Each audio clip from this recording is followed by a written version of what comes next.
बिस्मिल्लाहिर्रहमानिर्रहीम। अस्सलाम वालेकुम अहले पाकिस्तान, क्या हाल है जनाब? ठीक ठाक, खुशबाश? उम्मीद करता हूँ बिल्कुल ठीक ठाक हैं, जहाँ हैं हमारे साथ साथ हैं। हमें कहते हैं FM 101 चैनल पाकिस्तान और मुझे कहते हैं ज़ीशान नासिर, रावलपिंडी इस्लामाबाद, सरगोदा साहिवाल के मरियज़ात कश्मीर पाकिस्तान में और पाकिस्तान से बाहर जहाँ जहाँ पर भी हमारी आवाज़ सुनी जा रही है। तो बहुत बहुत शुक्रिया आपका ट्यून इन करने के लिए और सुनने के लिए। बिलखुसूस अगर हम बात करते हैं रावलपिंडी इस्लामाबाद, सरगोदा साहिवाल के मरियज़ात कश्मीर पाकिस्तान में और पाकिस्तान से बाहर इनफैक्ट पूरी दुनिया में www.radio.com.pk इनफैक्ट इसके थ्रू जहाँ पर भी आप हमें सुन रहे हैं, बहुत बहुत शुक्रिया आपका सुनने के लिए FM 101 चैनल पाकिस्तान को। और आज मैंने कहा थोड़ा सा आपको चेंज देते हैं, और वो चेंज ये देते हैं कि इस तरह के प्रोग्राम मैं अमूमी तौर पर किया करता था back in 2018 2019 all of a sudden, यानी कि 10 15 20 25 प्रोग्राम जरा रॉक एंड रोल वाले और एकदम फिर इस तरह का एक स्लो प्रोग्राम, तो वो it's kind of a therapy so मैंने कहा कि अभी आज मैं स्टूडियो आ रहा था तो मैंने कहा यार चलो let's do it in that way. आज जरा थोड़ा सा हम प्रोग्राम को मेलो रखते हैं, आज हम प्रोग्राम को थोड़ा सा सॉफ्ट रखते हैं, आप लोगों से गपशप लगाते हैं, बात करते हैं। और आज के प्रोग्राम की खास बात यह है कि जो 1:30 का सेगमेंट मैं किया करता हूँ, यानी कि जैसे 1:30 होते हैं और कोई एक ऐसा टॉपिक, कोई ऐसा क्वेश्चन जो कि आप लोगों ने मुझे भेज रखा होता है मेरे इंस्टाग्राम अकाउंट पे विच इज ज़ीशान नासिर 26, वहाँ पर जो आप मुझे भेजते हैं तो वहाँ से मैं एक सवाल या टॉपिक पिक करता हूँ। कभी कभी प्रोग्राम से पहले कर लेता हूँ, कभी कभी ड्यूरिंग प्रोग्राम ही करता हूँ। लेकिन आज क्या करूंगा कि मैक्सिमम आप लोगों के सवालात वहाँ से लूंगा। तो कोई भी क्वेश्चन जो कि आपके माइंड में हो, कोई भी बात जो कि आपके माइंड में हो, जो आप करना चाहते हो, पहुंचाना चाहते हो, तो यार more than welcome to call me up on 05111000101। हम कॉल्स भी ले लेंगे और ट्राई करेंगे कि अगर कॉल्स एंटरटेनिंग होती हैं, बेहतर होती हैं, कुछ प्रोडक्टिव होती हैं, कुछ खैर की बात अगर उनके अंदर होती है तो definitely we would love to talk to you. Otherwise हमारे पास फिर इंस्टा का दूसरा ऑप्शन होगा, इंस्टा पे आप मुझे सवालात अपने साथ साथ भेजते जाएंगे और मैं उनको आंसर करता जाऊंगा। तो वो तमाम तर लोग जो कि अक्सर शिकायत करते हैं कि हम आपको 1:30 के सेगमेंट के लिए टॉपिक भेजते हैं या सवाल भेजते हैं और आप उसे नजरअंदाज कर देते हैं, या आप बाकी लोगों के सवालात का जवाब तो देते हैं, उस पर तो प्रोग्राम बनाते हैं, उस पर तो बात करते हैं, हमारे सवालात पर क्यों नहीं करते। तो आज आप सभी लोगों का दिन है, मैं कोशिश करूंगा ठीक 12:11 हुए हैं पाकिस्तान का म्यारी वक्त इस वक्त, और हफ्ते का दिन शुरू हो चुका है 2 नवंबर 2024। मेरा और आपका साथ ठीक 2 बजे तक का है। सो मैं कोशिश करूंगा कि इस 2 घंटे में मैक्सिमम क्वेश्चंस को कैटर किया जा सके, मैक्सिमम सवालात के जवाब दिए जा सके। और इस नशिस्त को यूं समझिएगा कि जैसे हम अपने ड्राइंग रूम में बैठ के बात कर रहे हैं, क्योंकि हजरत सरकार जॉन एलिया का बहुत ही खूबसूरत शेर है। वो कहते हैं कि एक ही हादसा तो है जिंदगी में और वो ये, एक ही हादसा तो है जिंदगी में और वो ये कि बात कही नहीं गई, बात सुनी नहीं गई। मैं उम्मीद करूंगा, दुआ करूंगा, बल्कि कोशिश भी यही करूंगा कि आप लोगों की बात सुनी भी जाए और आप लोगों की बात की भी जाए। और आज हम 4471 वाले मैसेजेस भी शामिल करेंगे, बिकॉज अक्सर मेरे से जो गिला रहता है लोगों को, ये रहता है कि आप 4471 वाले मैसेजेस शामिल नहीं करते। तो आज मैक्सिमम आप लोगों की पार्टिसिपेशन होगी, मैं अब बस आप लोगों के सवालात पढ़ूंगा और उसको आंसर करता जाऊंगा, जितनी मेरी औकात बिसात हुई, जितना मेरे जहन में उसका जवाब आता हुआ। कोई ऐसा सवाल हुआ जिसपे मुझे लगा कि यार शायद मुझे जवाब इसका भी नहीं आता, तो मैं इतनी इखलाकी जुर्रत भी रखता हूँ कि मैं कह दूंगा कि नहीं यार अभी मुझे कुछ समझ नहीं आ रहा, लेकिन मैं कोशिश ये करूंगा कि जो आपके मैक्सिमम सवालात हैं उनका जवाब दिया जा सके। वो किसी भी हवाले से हो सकता है, आप कोई बात शेयर कर सकते हैं, लाजमी नहीं है कि आपने कुछ सवाल ही करना है, आप कोई ऐसी बात हमारे साथ शेयर कर सकते हैं जिसको सुनकर समझकर हम जो है वो एक कॉन्वर्सेशन इनिशिएट कर सके। मैं चाह रहा हूँ कि आज 2 घंटे के बाद जब मैं यहाँ से उठूं तो हमारे दिल हल्के हों, हम कहीं ना कहीं प्रोग्राम में आंख का वजू भी हो जाए, वो हो जाएगा इंशाल्लाह, और सारे मामलात जो है हम साथ लेकर चलें। So with that note, just sit back, relax, your T, coffee, whatever you have, if you have peanuts, chocolate, whatever you have, जो भी आपके पास है, सो आप जरूर जो है उसको अपने साथ रख लीजिए। और वैसे भी सर्दियों की शामें कहते हैं कि उदास होती हैं, मुझे इस तरह की शामें पसंद हैं, शायद चूंकि मैं थोड़ा सा आदम बेजार आदमी हूँ, सो मुझे इस तरह की उजड़ उजाड़ वीरान शामें जो है बड़ी पसंद है। और अब यहाँ से मेरी बेज़ौकी का अंदाजा लगा सकते हैं कि मैं आपसे कह रहा हूँ कि grab your tea coffee whatever you have, और मेरे पास जो है कोल्ड ड्रिंक है। सो विद दैट नोट चले जी गपशप का आगाज करते हैं। 2 बजे तक मैं आपके साथ हूँ and we are going to enjoy the show. इंशाल्लाह will be having lots of fun. आ जाएं मेरे इंस्टा पे, आ जाएं जस्ट राइट ज़िशान नासिर, मैं इंस्टा पे आपको मिल जाऊंगा। एग्जैक्ट यूजर आईडी चाहिए तो ZEESHANNASIR26, just write your question over there. अच्छा एक चीज मैं आपको बता दूं, प्लीज अभी ये काम ना कीजिएगा कि हमने आपको हफ्ता पहले सवाल भेजा था उसका जवाब दे दें। अभी आपको दोबारा भेजना पड़ेगा। अगर आपने हफ्ता पहले भेजा था तो मैं तो डिलीट नहीं करता, अगर आपने भी डिलीट नहीं किया तो उसको कॉपी पेस्ट करके दोबारा मुझे भेज दें ताकि अभी मैं दोबारा उस मैसेज को पढ़ सकूं। मेरे पास अभी इतना टाइम नहीं होगा कि मैं स्क्रॉल करके, या अगर आपने डिलीट कर दिया है तो मैंने पढ़ा हुआ भी हो तो मुझे याद रहे। आप समझ रहे हैं मेरी बात? सो अगर आप चाहते हैं कि आपके सवाल को आंसर किया जाए तो ठक करके सवाल मुझ तक पहुंचाइएगा, और फोन कॉल भी लेंगे। आज आपसे जरा गपशप करते हैं, और बहुत सारी ना रियलिटी चेक्स भी मैं साथ साथ आपके साथ शेयर करता जाऊंगा। बहुत सारी बातें हैं जो मैं आपको कहीं ना कहीं बताता जाऊंगा, और कहीं ना कहीं इस्लाही पहलू भी हम इसका रखेंगे, ठीक है? खैर एनीवे जी, this is Zeeshan Nasir live till exactly 2 on the dot and here we go. नेक जी कहते हैं कि सर मुंडवाते ही ओले पड़ गए, मैंने सट्टा ही काम हो गया। मैंने अभी अपना इंस्टा खोला है तो जो पहला मैसेज मुझे नजर आया है, मौसूल हुआ है, वही बड़ा जबरदस्त और बड़ा खतरनाक और बड़ा एक्साइटिंग है। एक्साइटिंग, खतरनाक, जबरदस्त इसलिए कह रहा हूँ क्योंकि ये वो टॉपिक है जो अमूमी तौर पर हमारे यहाँ समझा जाता है कि क़यामत खेज बात है अगर ये कोई कह दे तो। सो मैं आइडेंटिटी रिवील नहीं करूंगा, मैं बल्कि आज के सारे प्रोग्राम में ओवरऑल जितना भी मेरा प्रोग्राम चलेगा इंशाल्लाह 2 बजे तक, आपके जो भी सवालात होंगे मैं आइडेंटिटी रिवील नहीं करूंगा। मैं सिर्फ ये कहूंगा कि एक लिसनर ने ये हमसे पूछा है, ठीक है? अनटिल अनलेस आप कह दें कि आप कर भी दें तो कोई इशू नहीं है, तो फिर हम नाम भी ले लेंगे। अदरवाइज मैं आइडेंटिटी को रिवील नहीं करूंगा और मैं सवालात आपके साथ शेयर करूंगा।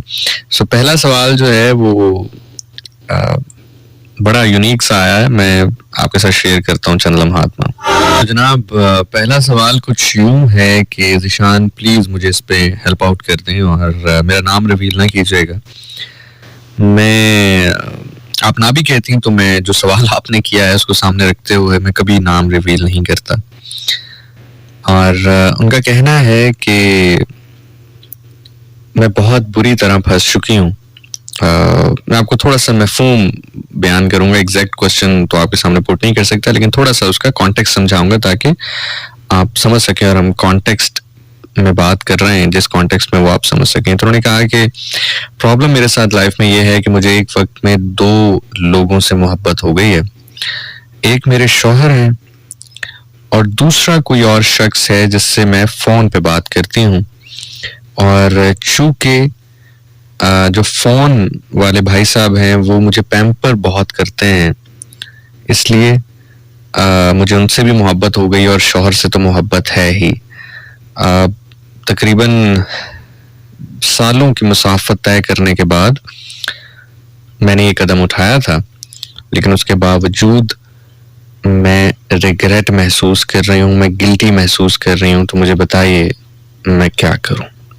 चलिए जी, मैं अपनी समझ के मुताबिक अब इसका जवाब जो है वो देने की कोशिश करता हूँ। बिफोर दैट कि हम प्रोग्राम को स्टार्ट करें, क्वेश्चन एंड आंसर स्टार्ट करें, मैं जो भी बात करूंगा वो मेरे जहन, मेरी नॉलेज के मुताबिक होगी। आप चाहें तो उसको रद्द कर सकते हैं, चाहे तो अपना सकते हैं, इसका पूरा पूरा हक आपको हासिल रहेगा। अच्छा, हम चूंकि बहुत सारी चीजों के हवाले से कंफ्यूज्ड हैं, जिस खित्ते में हम रहते हैं, हिंदुस्तान, पाकिस्तान, बांग्लादेश, ये जो साउथ एशिया है ना, हम इसमें बहुत सारी चीजों को लेके बहुत कंफ्यूज्ड हैं। मैं अगर अभी आपसे पूछ लूं या जितने भी लोग सुन रहे हैं उनसे मैं पूछ लूं कि मोहब्बत की डेफिनेशन आपके लिए क्या है, तो मैं 100% श्योर हूं कि 99% लोग जो डेफिनेशन बताएंगे वो किताबी होगी और वो खुद ही उसके ऊपर अमल नहीं करने वाले होंगे। जैसे फॉर एग्जाम्पल कोई कहेगा जी मोहब्बत ये होती है कि कोई आपको अच्छा लगे, आप किसी के साथ जिंदगी गुजारना चाहें, तो मैं उनसे पूछूं कि आप जिंदगी अपने शौहर के साथ गुजार रहे हैं तो मोहब्बत है उनसे, तो वो कहेंगे नहीं ये तो अरेंज मैरिज थी, you know what I am trying to say. या मैं उनसे कहूँ कि अच्छा कोई अगर प्यारा लगे, अच्छा लगे, उसके साथ बात करना अच्छा लगे तो वो मोहब्बत है, तो क्या आपको सिर्फ जिंदगी में एक ही शख्स ऐसा लगा है जिसके साथ गुफ्तगू करके आपको बहुत अच्छा लगा हो? सो कहेंगे नहीं ऐसा भी नहीं है, और भी चंद लोग हैं। तो बेसिकली हम लोग कंफ्यूज्ड हैं लफ्ज मोहब्बत को लेके।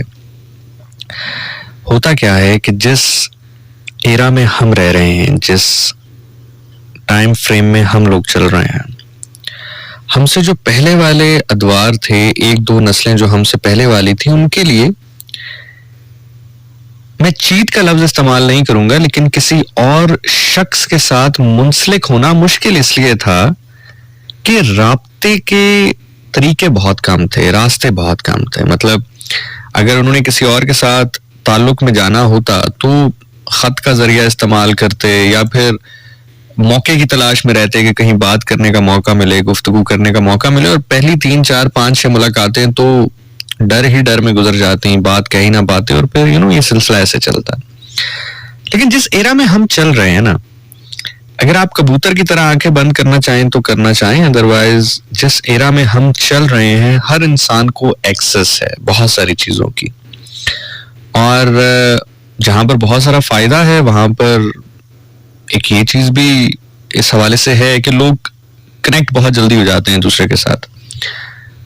इंस्टा पे हो जाते हैं, फेसबुक पे हो जाते हैं, ट्विटर पे हो जाते हैं, I mean you just name it, जितने भी सोशल मीडिया साइट्स हैं। और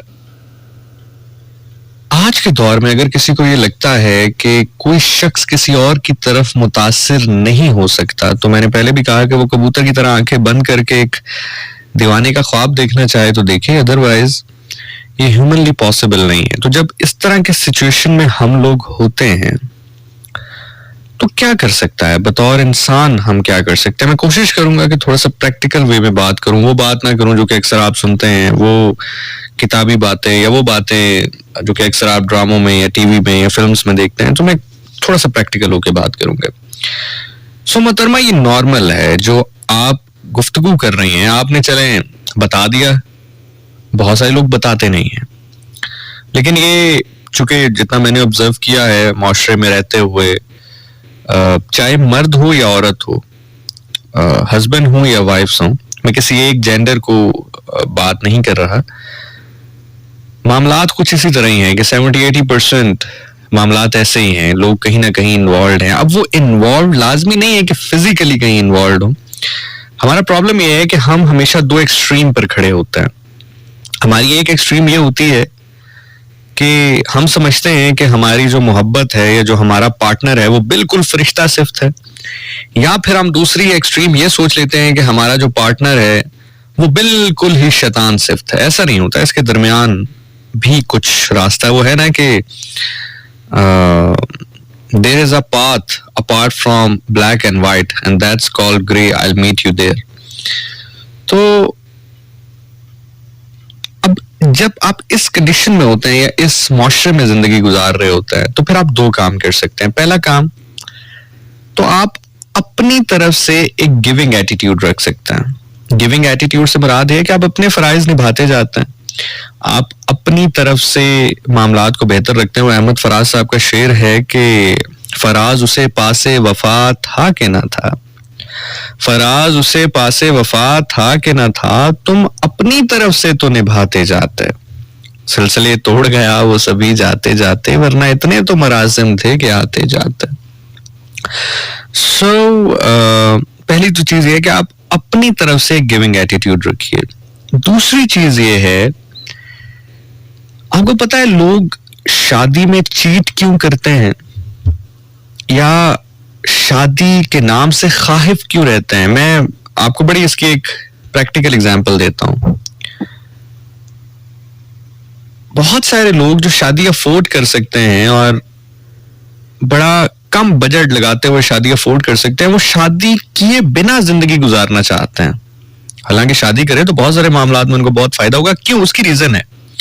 उसकी रीजन ये है कि जैसा मैंने अभी थोड़ी देर पहले गुफ्तगू स्टार्ट करने से पहले कहा कि हम बहुत सारी चीजों को लेकर कंफ्यूज्ड हैं, तो हमने शादी इटसेल्फ एक बहुत बड़ी कंफ्यूजन बना दी है। देखें, कभी दोस्ती में आपको एक दूसरे के साथ डर क्यों नहीं लगता? जब आप नए दोस्त बनाते हैं आपको कभी डर लगता है? आप कभी डर नहीं लगता? मतलब आपने 30 साल जिंदगी गुजारी होती है किसी और शहर में, किसी और मुल्क में, आप अचानक किसी और शहर में या किसी और मुल्क में चले जाएं, अचानक आप लोगों से गपशप करना शुरू करते हैं, नंबर एक्सचेंज होते हैं, दोस्ती होना शुरू हो जाती है, कभी डर नहीं लगता आपको? एक शहर में रहते हुए आप बरसों बाद किसी को मिलते हैं, उसके साथ दोस्ती हो जाती है, आप दोस्ती निभाते हैं, कभी आपको डर नहीं लगता कि यार मैं दोस्ती करने जा रहा हूं, मुझे सोचना चाहिए? क्यों? आपने कभी सोची है ये चीज कि कभी आप दोस्ती करने जाते हैं तो आपको डर नहीं लगता? क्यों? क्योंकि उसके बैक एंड पे आपको कभी भी ये नहीं सिखाया गया कि दोस्ती में कोई कमिटमेंट है। ये बहुत बारीक बात है, इसको जरा समझने की कोशिश कीजिएगा। अगर आपको ये पॉइंट समझ में आ गया ना तो फिर बहुत सारी चीजें आपके लिए इटसेल्फ समझनी बहुत आसान हो जाएंगी।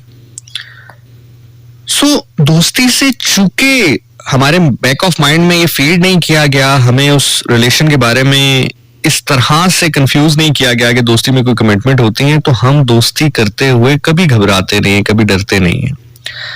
लेकिन जब हमारी शादी हो रही होती है और शादी के मुतालिक जो हमें फीड किया गया है कि सारी जिंदगी अब तुमने इस बंदे के मुताबिक या इस बंदी के मुताबिक रहना है, तो कोई भी डर जाएगा ना यार।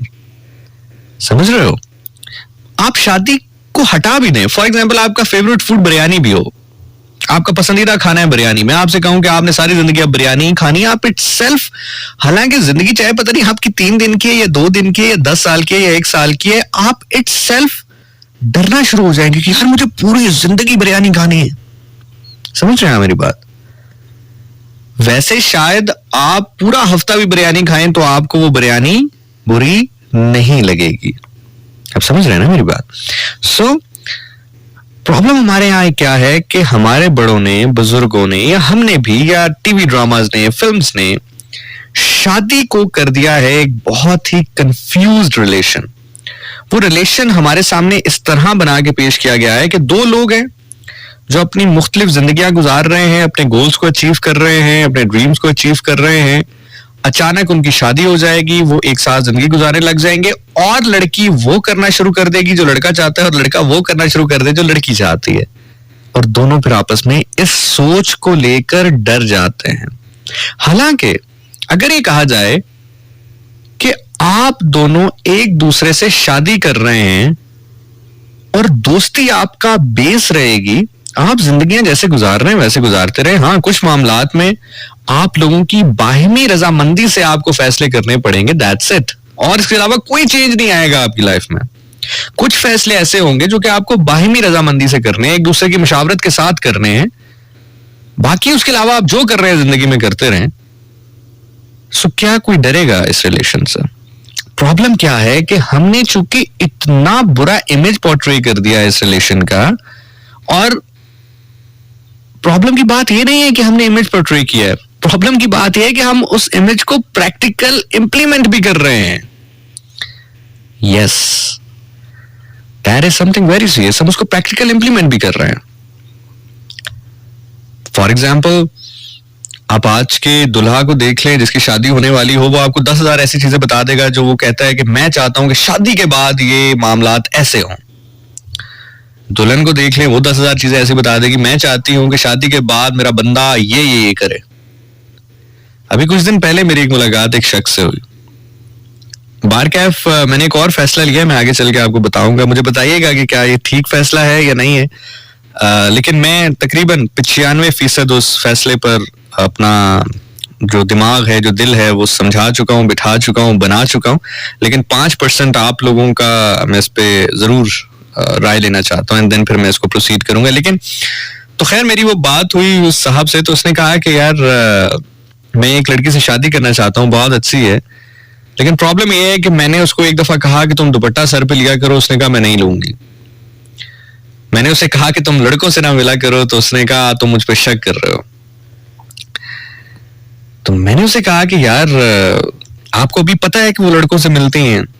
अब मिलने से मुराद, जाहिर है मैं उससे बहुत ओपनली तो नहीं पूछ सकता था, मैंने कहा मिलने से मुराद आपकी क्या है? मिलने से मुराद यही कि बस वो गपशप और बात। मैंने कहा यानी कि एक जनरल चैट चैट, यानी कि जैसे कोलीग्स करते हैं आपस में। उसने कहा तो मैंने कहा आपको पता है कि अभी वो करते हैं और वो ऑफिस गोइंग पर्सन है? उन्होंने कहा हाँ। तो मैंने कहा जो चीज आप शादी से पहले अलाउ कर रहे हैं वो शादी के बाद क्यों नहीं अलाउ कर सकते आप? उसने कहा नहीं, मैं अलाउ तो कर सकता हूं लेकिन मुझे ये है कि मैं जो कहूं वो करे। अब समझ रहे हैं मेरी बात? सो ये जो चीज हमारे यहाँ, देखिए, जो चीज हम बंदी को शादी से पहले अलाउ कर रहे हैं, ये लिवरेज जब आप उसको शादी के बाद दोगे तो कौन डरेगा शादी से? Same goes to the female. Females कभी भी जब शादी नहीं होती, कभी बंदों से नहीं पूछती हैं तुम दोस्त के पास कब जा रहे हो, कब आ रहे हो, किधर। तो once you get married they start asking the questions. So वो एक जो हमेशा से मैं एक स्पेस की बात करता हूँ ना, वो सर्टेन स्पेस आपके पास होगी तो आप एक दूसरे से मोहब्बत नहीं भी करते होंगे तो कम से कम रिस्पेक्ट करते होंगे। और याद रखिएगा, मोहब्बत के बिना जिंदगी फिर भी गुजारी जा सकती है, रिस्पेक्ट के बिना नहीं गुजारी जा सकती। Getting my point? So coming back to the question जो मोहतरमा ने पूछा कि मैं एक वक्त में दो लोगों से मोहब्बत में गिरफ्तार हूं, तो आप दोनों में से किसी से भी मोहब्बत में गिरफ्तार नहीं है। शायद ये सुनकर आपको थोड़ा सा अजीब लगे, और ये सिर्फ आपकी बात नहीं कर रहा, ये मैं बतौर मुआशरा बात कर रहा हूं। ये जो हम अक्सर मुआशरे में जितने भी लोग अभी मौजूद हैं वो जो कहते हैं ना कि हम फलां से मोहब्बत है, फलां से हमें दर हकीकत हमें किसी को भी किसी से मोहब्बत नहीं है, हमें अपने आप से मोहब्बत है। अब वो होता क्या है कि हमने अपने जहन में, दिल में, दिमाग में एक सांचा बनाया हुआ है कि वो ऐसा होगा, ऐसा होगा, ऐसा होगा। उससे मिलती जुलती जब कोई शख्सियत हमारे सामने आती है, हम समझ लेते हैं हमें उससे मोहब्बत हो गई है। उसी तरह कोई और शख्सियत आती है, हम समझते हैं अब इसके साथ हमें मोहब्बत हो गई है। समझ रहे हैं आप? सो बेसिकली आपको मोहब्बत ना उस फोन वाले से है ना अपने हस्बैंड से है, बेसिकली मोहब्बत आपको अपने आप से है। इसीलिए जो चीज आपको फोन वाले में मिली आपने उसको एक्सेप्ट करते हुए ये जाना कि आपको उससे मोहब्बत है। इसी तरह आपके हस्बैंड के हवाले से जो चीज आपको चाहिए वो उनके अंदर आपको मौजूद रहती है, तो इसलिए आपने उनके साथ मोहब्बत गर्दाना उसको। सो अब इस सिचुएशन में आपको करना क्या चाहिए? That is the basic thing now. अब इस चीज में आपको करना क्या चाहिए? मेरे नजदीक जिंदगी के किसी भी पहलू में, सिर्फ ये पहलू नहीं, किसी भी पहलू में जब आप स्टक हो जाएं तो अपना पैरामीटर सामने ये रखिए कि अल्लाह और अल्लाह के रसूल का पैरामीटर क्या है और कितना है। अगर कोई चीज ऐसी है जो कि आपको इजाजत देती है, आपको अलाउ करती है अकॉर्डिंग टू अल्लाह और अल्लाह के रसूल सल्लल्लाहु अलैहि वसल्लम, देन जस्ट डू इट। मैं आपको मिसाल दे रहा हूं, बहुत बड़ी बात कहने लगा हूं, मिसाल दे रहा हूं। अगर आपको लगता है कि आपके शौहर के साथ आपका गुजारा नहीं हो सकता और वो फोन वाला आपको बेहतर रख सकता है, ज्यादा खुश रख सकता है, अपने खामन से डिवोर्स ले लें और उस फोन वाले के साथ निकाह कर लें। या आपको शायद कोई बात ना कहे, मैं प्रैक्टिकल बात आपको बता रहा हूं। आपको अल्लाह भी इजाजत दे रहा है, उसका रसूल भी इजाजत दे रहा है, लेकिन अगर आपको लगता है कि नहीं, वो फोन वाला सिर्फ फोन की हद तक ही आपके साथ खड़ा है, तो बस फिर आप भी फोन की हद तक ही साथ खड़ी रहें। क्यों? क्योंकि फिर आपका इमोशनली किसी के साथ इन्वॉल्व होना घाटे का सौदा होगा। समझ रहे आप? So with that note I would suggest you कि पार्शली अटैचमेंट्स हमें हो जाती हैं, वक्ती अटैचमेंट हो जाती है, उनको इतना ज्यादा सर पे नहीं चढ़ाते, उनको इतना ज्यादा अपनी नर्व्स पर नहीं चढ़ाते, मोमेंट को मोमेंट की तरह गुजारते हैं and then just move on with it. हाँ, आप ये देखें कि आप जिस शख्स के साथ हैं उसका भरोसा ना टूटे, ऐसा शख्स हो जो आपके भरोसे को ना तोड़े। बाकी life is good to go. अपने हस्बैंड के साथ ज्यादा टाइम स्पेंड करें, कम्युनिकेट करें, गपशप करें, बात करें। और जैसे कि आपने कहा कि आप 7-8 साल 9 साल करके थक चुके हैं और फिर आपने ये कदम उठाया, सो इट मीन्स कि 8-9 साल का तो सब्र आपके अंदर था। तो खैर है, कोई बात नहीं, आजकल जिंदगी वैसी भी इतनी नहीं है, 6-7 साल का सब्र और कर लें। लेकिन अगर सिर्फ बात की हद तक है, देखिए बात तो आप, अगर फॉर एग्जाम्पल आप वर्किंग वुमन है, बाहर जाती है, तो बात तो आप किसी भी मर्द से करती हैं, तब गिल्टी क्यों नहीं महसूस करती हैं आप? चूंकि आपने अपने बैक एंड पे ये बना लिया है कि इस स्पेसिफिक मर्द से मैं बात ही इसलिए कर रही हूं क्योंकि मेरे हस्बैंड मेरे साथ सही नहीं है, तो इसलिए वो आपको ज्यादा गिल्ट महसूस करवा रहा है। आप रैंडमली बात करें। देखें, एक जो हदूद और कयूद खुदा ने आपके लिए तय किए हैं, आप उसको क्रॉस ना करें। उससे हट के आप किसी से बात करते हैं कि आपके साथ अच्छी तरह बात करता है, इसमें क्या बुराई है? कोई बुराई तो नहीं है ना। सो इसलिए अगर आपको किसी के साथ बात करना पसंद है, किसी के साथ गपशप लगाना पसंद है, तो वो तो आप नॉर्मल वे में भी, अगर आप वर्किंग वुमन है या वर्किंग मैन है, तो वो लगाते ही होंगे। तो इसमें उस स्पेसिफिक पर्सन को आइडेंटिफाई या क्लासिफाई क्यों करना? तो कोशिश करें अपने आप को भी थोड़ा आजाद करें और अपने से जुड़े रिश्तों को भी थोड़ा आजाद करें। I hope this is the answer of your question. Aamna हमारे साथ हैं जी, और इंस्टा पे मैसेज कर रही हैं, कह रही हैं इश्क के बारे में आपका क्या ख्याल है? तो इश्क के बारे में मेरा यही ख्याल है कि इश्क जां का वबाल है मुर्शिद। आपका क्या ख्याल है मुर्शिद? सारे ख्वाब कासे में डाल आया हूँ, और कोई सवाल है मुर्शिद? अच्छा जी, एक और सवाल मंजर आम पर आया है, और मैं अपना इंस्टा जो है स्क्रॉल कर रहा हूँ। मैं मैक्सिमम सवालात लेने की आज कोशिश करूंगा, लेकिन प्रॉब्लम ये है कि माशाल्लाह काफी तादाद में आप लोग सवाल भेज रहे हैं, और ज्यादा जो सेम टॉपिक पे होंगे तो फिर मैं जाहिर है उनमें ज्यादा डिस्कशन नहीं करूंगा। एक आधी उनमें से उठाऊंगा, मुख्तलिफ जो टॉपिक्स होंगे उनको उठाऊंगा। अगर आप भी मुझे सवाल भेजना चाहते हैं जिसमें आप चाहते हैं कि मैं अभी बात करूं, कोई कंफ्यूजन है आपको लाइफ में, या आपको ऐसा लगता है कि किसी चीज में आप स्टक हो गए हैं, तो आप शेयर करें हमारे साथ। हो सकता है कि हम कोई गुफ्तगू उसके ऊपर करें, कुछ बात करें, और बातों से बात निकल कर बात बन जाए। सो अगर आप पहुंचना चाहते हैं हमारे तक तो ज़ीशान नासिर लिखिए इंस्टा पे, मैं आपको मिल जाऊंगा। एग्जैक्ट यूजर आईडी चाहिए तो ZEESHANNASIR26 ज़ीशान नासिर 26। यहाँ पर आप जाएंगे तो आपको मेरा इंस्टाग्राम अकाउंट मिल जाएगा। फॉलो करके आप अपना मैसेज पहुंचा सकते हैं। इसके अलावा आप कॉल भी कर सकते हैं। कॉल करने के लिए आपने हमें क्या करना है कि हमें आपने भेजना है, मैसेज भी आप भेज सकते हो बाय द वे। और मैसेज भेजने के लिए आपने क्या करना है, मैसेज भेजने के लिए आपने अपने सेल फोन के राइट ऑप्शन में जाना है, वहां पर लिखना है 101 स्पेस मैसेज, सेंड करना है उसको 4471 पे। और कॉल करने के लिए 0511111000101 that is a number two dial on. इसके ऊपर आप हमें कॉल कर सकते हैं, और कोशिश कीजिएगा कि आप जब कॉल मिलाएं तो कोई गुफ्तगू करें, कोई सवाल हो, कोई बात हो तो करें। अदरवाइज अगर आप इससे हटकर जैसे ही कुछ बोलने लगेंगे तो मैं आपकी कॉल को डिस्कनेक्ट कर दूंगा। तो इसलिए कोशिश करें कि अगर आपके पास कोई बात है, कोई क्वेश्चन है, कोई मौजू है, तभी आप कॉल करें। अगर नहीं है तो फिर उनको मौका दें जिनके पास है। अदरवाइज एज आई सेड कि जैसे ही आप कोई और बात करेंगे मैं आपकी कॉल को डिस्कनेक्ट कर दूंगा। अस्सलाम वालेकुम कॉलर, कौन है हमारे साथ, कहाँ से? हेलो जी, वालेकुम सलाम जी, कौन बात करें, कहाँ से? भाई तारिक मोहब्बत बात कर रहा हूँ जी। तारिक साहब क्या कहेंगे, आप बताइए, हुक्म कीजिए। बस आप जो बातें कर रहे हैं, मैं अकेला बैठा हूँ और सोच रहा हूँ कि हम किस दुनिया में जा रहे हैं। अच्छा, किस दुनिया में जा रहे हैं? बस ये जो आप बातें करें बड़ी जबरदस्त है, और ये जो आपने पहली बात की ना कि वो अपनी औरत को कह रहा था कि सर पे दुपट्टा लें, तो आजकल वो दौर नहीं है दुपट्टे सुपट्टे वाला। अगर आप कहोगे ना कि दुपट्टा पहन लो तो वो आपको घर छोड़ देगी आपकी। तो हमें चाहिए कि बस जिस तरह बातें कर रहे हैं तो मैं करूँ, आपकी बातों पे अमल करें।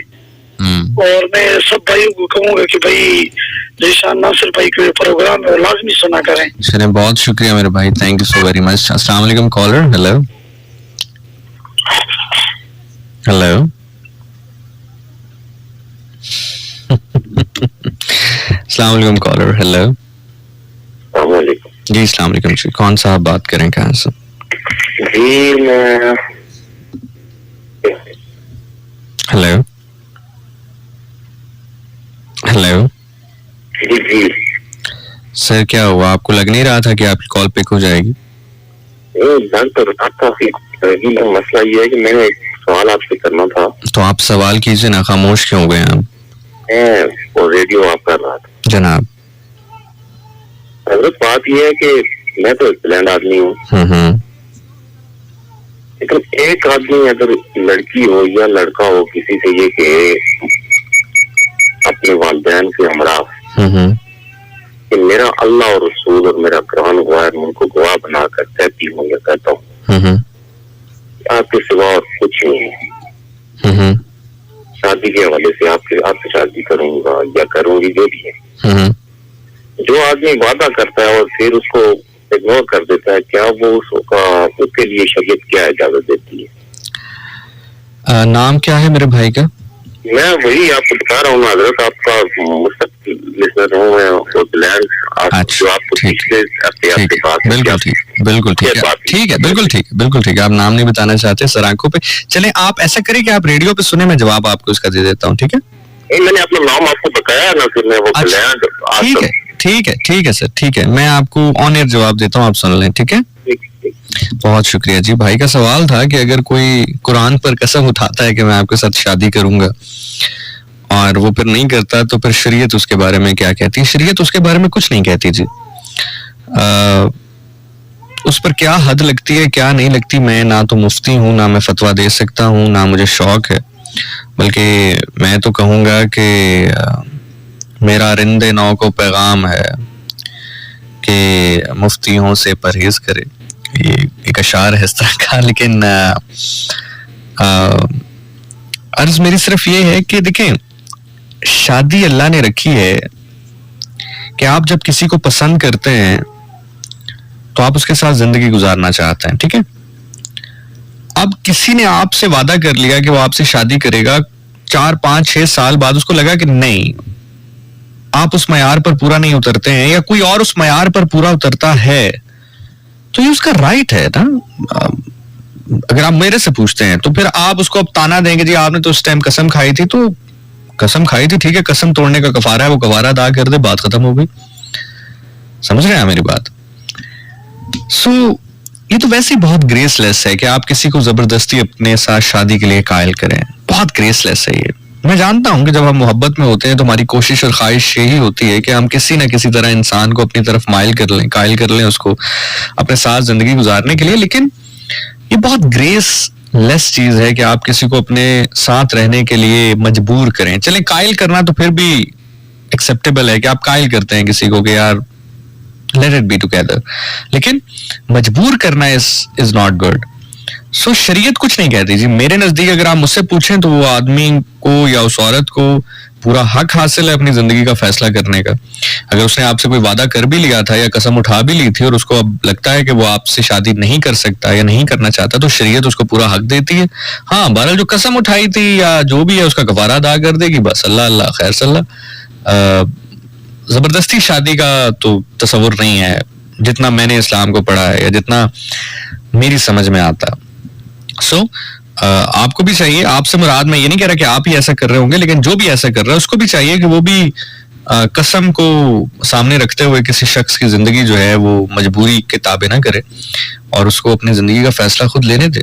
This is how the life is, man. I hope this is the answer of your question. अच्छा, एक बहुत ही क्यूट मैसेज मुझे इंस्टा पे मौसूल हुआ है, उसका थोड़ा सा सरसरी सा जिक्र करते हैं फिर आगे बढ़ते हैं। और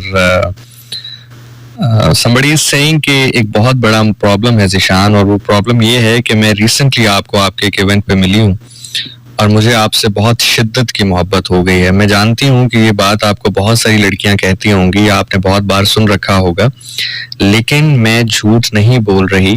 मुझे आपसे बहुत शिद्दत की मोहब्बत हुई और मेरी मोहब्बत की वजह आपकी खूबसूरती या आपका बहुत अच्छे अंदाज में गुफ्तगू करना नहीं, बल्कि मुझे देखते ही अपनी आंखों को नीचे कर लेना था। इसलिए मुझे बताएं कि अब मैं क्या करूं। मैं बहुत परेशान हूं। जब से मैंने आपको देखा है और आपका लड़कियों से बात करने का तरीका देखा है, तो उस दिन से मैं कायल हो गई हूं कि आज की दुनिया में भी कोई ऐसा शख्स मौजूद है जो लड़कियों से बात करते हुए निगाह नीचे रखता। अच्छा जी, पहली बात तो ये है, ये प्रॉब्लम है, ये आपने क्यों गर्दाना, इसको मुझे नहीं समझ में आता कि अगर आपको मुझसे मोहब्बत हुई है तो ये प्रॉब्लम क्यों है। हाँ, प्रॉब्लम तब होगी जब आप कहें कि मोहब्बत हुई और अब आपने मुझे किसी रिश्ते में बांध कर अपने साथ कैद करना है। तो फिर देखें, मोहब्बत आपको किसी भी चीज से होती है। मैंने अभी कहा कि मुझे ये जो सर्दियों की शामें, इनसे बड़ी शिद्दत की मोहब्बत है। तो मैं क्या करूं कि गर्मियां आए तो मैं किसी गार में चला जाया करूं। मतलब आपको जिन चीज से मोहब्बत होती है, जिस चीज से अफेक्शन नहीं होती है वो भी आपके साथ जिंदगी में चलती है। This is how the life is. बाकी रही बात गुफ्तगू करने वाली, तो ऐसा नहीं है कि मैं हमेशा ही ऐसे करता हूं, लेकिन चलें उस मोमेंट पे शायद हुआ होगा, आपको पसंद आ गया तो इट्स गुड। जहां पर मेरे अंदर ये चीज आपको अच्छी लगी, हो सकता है 10,000 बातें ऐसी भी होंगी जो कि अच्छी ना लगे। लेकिन अगर आपको मोहब्बत का जज्बा पैदा हुआ तो मैं इस जज्बे की कदर करता हूँ और बस यही कहूंगा कि करें आप मोहब्बत, आपको किसने रोका है? हम जैसे लोग तो वैसे भी वाजिबुल इश्क होता है, तो इश्क करें, मोहब्बत करें, दुआ करें, नेक ख्वाहिशात रखें। इससे बड़ी मोहब्बत क्या होती है? अगर मोहब्बत इसका नाम है तो खुल के करें, टूट कर करें। लेकिन हम बड़े परिंदे हैं, ये बड़ा मैं पोजीशन वाइज नहीं कह रहा, मैं सिंबॉलिकल कह रहा हूं कि हम बड़े परिंदे हैं, छोटे पिंजरे में नहीं आएंगे। तो और ना मैं आपको छोटा कह रहा हूं, यहाँ पे मैं सिंबॉलिकल बात कर रहा हूं, उम्मीद है कि जो समझने वाले हैं वो समझ सके। So let it be, just enjoy yourself, enjoy your life. मोहब्बत करें, खुल के करें। बल्कि मैं, आपने मुझे बताया तो मुझे जान के बड़ी खुशी हुई, मैं आपकी मोहब्बत का बड़ा एहतराम करता हूँ। So thank you so much for loving, thank you. अच्छा जी, एक और सवाल आ चुका है और सवाल ये आया है कि ज़ीशान, मैंने आपको सुनना शुरू किया कुछ सालों से और आपको सुनने के बाद जो इश्क़ अहले बैत है वो मेरे दिल में घर कर गया। और बचपन से हमें इतना नहीं समझाया गया या बताया गया, लेकिन जब आपको सुनकर फिर जब उसको क्रॉस चेक किया तो हमें अंदाजा हुआ कि किस कदर मोहब्बत और इश्क का जज्बा जो हमें आले बैत के लिए रखना चाहिए वो हम मिस कर रहे हैं। लेकिन प्रॉब्लम ये है कि मेरा एक क्लास फेलो है यूनिवर्सिटी में जिसका ताल्लुक पारा चनार से है, और वो मुझे कहता है कि तुम्हारा इश्क अभी अधूरा है क्योंकि तुम इमाम अली अलैहिस्सलाम से ताल्लुक रखने वाले वो लोग जो कि उनके मुखालिफ थे, तुम उनका भी एहतराम करती हो, तो अभी तुम्हारा इश्क अधूरा है, तुम पूरी तरह विलायत को नहीं मान रही, तो तुम्हारा इश्क अधूरा है।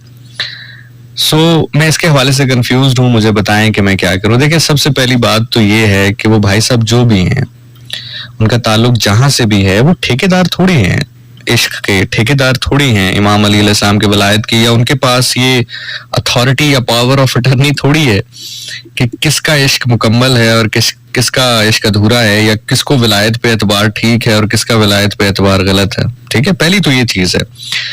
आपने उस शख्स को इतना इम्पोर्टेंट क्यों गर्दाना है, ये अब आपने डिसाइड करना है। मेरे नजदीक तो वो बात अगर सही भी कर रहा हो तो उसकी राय इतनी इंपॉर्टेंट क्यों है, ये क्वेश्चन आपके लिए बड़ा इंपॉर्टेंट है। कि अगर कोई एक शख्स उठ के कहता है कि आपका इश्क अधूरा है, तो उसको ही आपने प्रोफेसी क्यों देनी है, मतलब उसको ही ये साबित क्यों करना है कि आपका इश्क मुकम्मल है।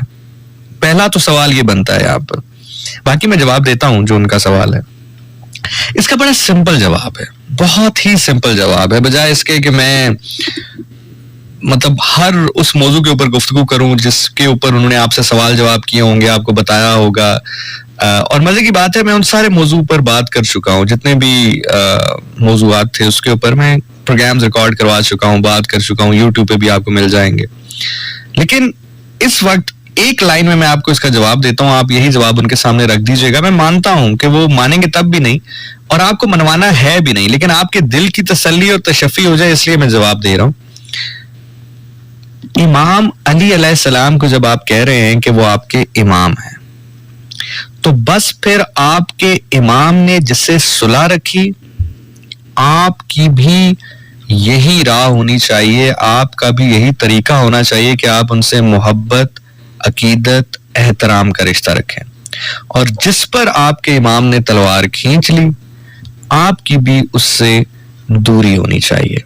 It is as simple as that। कोई क्या सोचता है, क्या नहीं सोचता, क्या जहन रखता है, क्या जहन नहीं रखता, इससे कोई फर्क नहीं पड़ता। इमाम अली अलैहिस्सलाम की जिंदगी आपके सामने है। इमाम अली अलैहिस्सलाम अगर जंगे सफीन में तलवार निकाल सकते हैं तो बहुत पहले भी तलवार निकाल सकता था। वो शेर खुदा है, थे, रहेंगे। मैंने बहुत बड़ी बात एक जुमले में कह दी है, अब अगर अब भी समझ ना आए तो फिर दुआ की जा सकती है। So it is as simple as that. आपको किसी शख्स को सुनने की जरूरत नहीं है। इश्क़ आले बैत आपके दिल में घर कर गया, इससे बड़ी गनीमत कोई और हो नहीं सकती। सो अब प्रॉब्लम हमारे यहाँ ये है कि हमारे जो लोग हैं ना, जो हमारी सोसाइटी, एज अ सोसाइटी हम चाहते हैं कि अगर कोई कहे कि आई एम ईटिंग लंच, तो हम कहते नहीं, तुम कहो कि तुमने दोपहर का खाना खाया। वो कहता है कि भाई मैं कह रहा हूँ कि आई एम ईटिंग लंच, तो कहे नहीं तुम कहो कि तुम दोपहर का खाना खा रहे हो। तो वो अल्फाज भी वो सुनना चाहते हैं जो उनके जहन में हैं या उनको सुनाए गए हैं या उनको सिखाए गए हैं। So it is as simple as that. आप उसको इमाम मानते हैं तो इमाम का मतलब ये है कि जिसके साथ उसकी मोहब्बत थी आप उसके साथ मोहब्बत और एहतराम का रिश्ता रखें। उस शख्स ने जो किया नहीं किया, क्या मामला है क्या मामला नहीं, अपने इमाम को इतनी रिस्पेक्ट तो दे कि उसके फैसले के पीछे खड़े हो सके। आई hope this is answer of your question. अच्छा जी, एक मैसेज आया है और भाई साहब का है, लड़के का है, मैं नाम रिवील नहीं करता बिकॉज यू नो मैं सेगमेंट में नाम रिवील नहीं करता। कहते हैं आई हैव अ मैसेज, ये रेडियो पर जवाब दे दो, मेरी क्रश सुन रही है, उसका नाम प्रॉस्पेरिटी है, वो पट नहीं रही, उसको कहो पट जाओ, कोई तरीका बता दो पटाने का। मेरे भाई मेरा दिल तो कर रहा है कि मैं आपका नाम ले लूं, लेकिन अगर वो आप वाकई आप उसको अपना क्रश कहते हो और ये सोचते हो कि उसके साथ जिंदगी गुजारना चाहते हो तो रिस्पेक्ट करो उसकी ना। मतलब अगर ये सोच के पटाओगे कि पट नहीं रही और किसी से मशवरा लोगे उसको पटाने का तो कैसे चलेगा यार। बाकी खूबसूरत आदमी हो माशाल्लाह यार, पटनी चाहिए, क्यों नहीं पट रही? शायद इसलिए नहीं पट रही कि आप दूसरों से मशवरे ले रहे हैं पटाने के और आप उसको पटाना चाह रहे हैं, आप उसको जीतना नहीं चाह रहे। आप उसको जीतना शुरू कर दें तो खुद बहुत पट जाएगी। समझ आई मेरी बात? सो बाकी ये है कि कहने में सुन रही है तो मैसेज दे दें। हो गया कन्वे मैसेज भाई, पट जाओ यार। कोई हाल नहीं है इस कौम का। इकबाल के शाहीन है। एक बहुत ही जबरदस्त सवाल आया है यार, बहुत ही जबरदस्त सवाल आया है और मेरा ख्याल से this is the need of the hour. ये जो क्वेश्चन अभी पुट किया है इस खातून ने, बल्कि ये सवाल पूछने पर मुझे इनका थैंक यू कहना चाहिए। शी सिंह, जरा गौर से सवाल सुनिएगा फिर मैं इसका जवाब देता हूँ। सवाल है, कह रही है I am getting married in a family where there is a financial differences between my family and his family. We are middle class and they are the elite burger ones. Anyways, I just have these insecurities of them throwing some harsh words at me about our financial condition, so I'm kind of too worried about this. How do I overcome this? Also, this will be an arranged marriage. यानी कि अगर आपकी अंग्रेजी कमजोर है तो उर्दू में मोहतरमा फरमा रही हैं कि मेरी शादी अब से कुछ वक्त के बाद होने वाली है। मैं एक मिडिल क्लास फैमिली से ताल्लुक रखती हूँ, जहाँ शादी हो रही है वो अमीर लोग हैं और शायद कुछ जगहों पर मुझे ऐसा महसूस हुआ है कि उन्होंने हमें हमारी फाइनेंशियल कंडीशन के ऊपर ताना मारा है। तो मैं थोड़ा सा इस हवाले से मोहतात भी हूँ और खौफजदा भी हूँ और ये अरेंज मैरिज है, तो बताएं मैं क्या करूं? How should I overcome my this insecurities? Okay जी, वो कह रही हैं कि दे हैवंट सेड एनीथिंग, अभी तक उन्होंने कुछ कहा नहीं है, लेकिन शायद कह सकते हैं, तो मुझे इस चीज का डर है। Is it? क्या मैं सही समझा हूं? अभी उन्होंने कहा कि मुझे डर है कि आगे कुछ ना कहें। ठीक है, इक्वली है, एक ही बात है, सेम बात है। अच्छा देखिए जी, सबसे पहली बात तो ये कि अगर ये अरेंज मैरिज है तो आपके वालिदैन ने जब उस लड़के को आपके लिए पसंद किया है तो सबसे पहले आप यहाँ से ये देखिएगा, वो कहते हैं ना कि हमारी एक पंजाबी की कहावत है कि अपना घर सोगा रखो तो चोर किसे ना आंखो, यानी कि आप अपने घर का ताला मजबूत रखें और किसी के ऊपर चोरी का इल्जाम ना लगाएं। सबसे पहले तो आप देखें कि आपके अपने पेरेंट्स ने जो वो रिश्ता तय किया है वो किस बेस के ऊपर किया है। अगर वो इस बेस के ऊपर किया है कि वो लोग बहुत अच्छे हैं, वो लड़का बहुत अच्छा है, तो यकीनी तौर पर फिर वो अपनी दौलत का घमंड आपके ऊपर नहीं दिखाएंगे। फिर तो आप रिलैक्स हो जाएं, बिल्कुल आप जो है वो तहम्मुल मिजाजी का मुजाहरा करें। अगर वो लोग अच्छे हैं, इंसान अच्छे और आपके पेरेंट्स ने ये देखते हुए आपका फैसला किया है, आपके निकाह का फैसला उस लड़के के साथ किया है कि वो लोग अच्छे हैं, वो शख्स अच्छा है, वो इंसान अच्छा है, और इसमें झूठ ना बोलिएगा अपने आप से, ठीक है? अभी मेरा जवाब सुनने के बाद, प्रोग्राम खत्म होने के बाद जरा अकेले बैठ के सोचिएगा कि जो मैं बात कर रहा हूं उसका सही जवाब आपके अंदर से आपको क्या मिल रहा है। अगर तो आपके पेरेंट्स ने आपकी शादी इसलिए की है वहां पे या करने का सोच रहे हैं कि वो लोग अच्छे हैं, वो लड़का अच्छा है, बाकिरदार है, तो फिर यकीनी तौर पर अच्छे लोगों की तो ये खसलत नहीं होती कि वो इस तरह के मामलात करें, तो वो नहीं करेंगे। लेकिन अगर कहीं ना कहीं आपके ही पेरेंट्स आपकी शादी इसलिए कर रहे हैं कि यार चलो हम तो मिडिल क्लास हैं, लेकिन हमारी बच्ची की शादी किसी ऐसी जगह पर हो जाए जहां पर बड़ी गाड़ियां हों, बड़े घर हों, बर्गर टाइप लोग हों, मतलब एलीट क्लास हो, तो ऑब्वियसली अगर वो चीज देखकर शादी की जा रही है और वो चीज आपके पास नहीं है, तो वो ताना ना भी मारे तो आपको एडजस्ट करने में प्रॉब्लम होगी।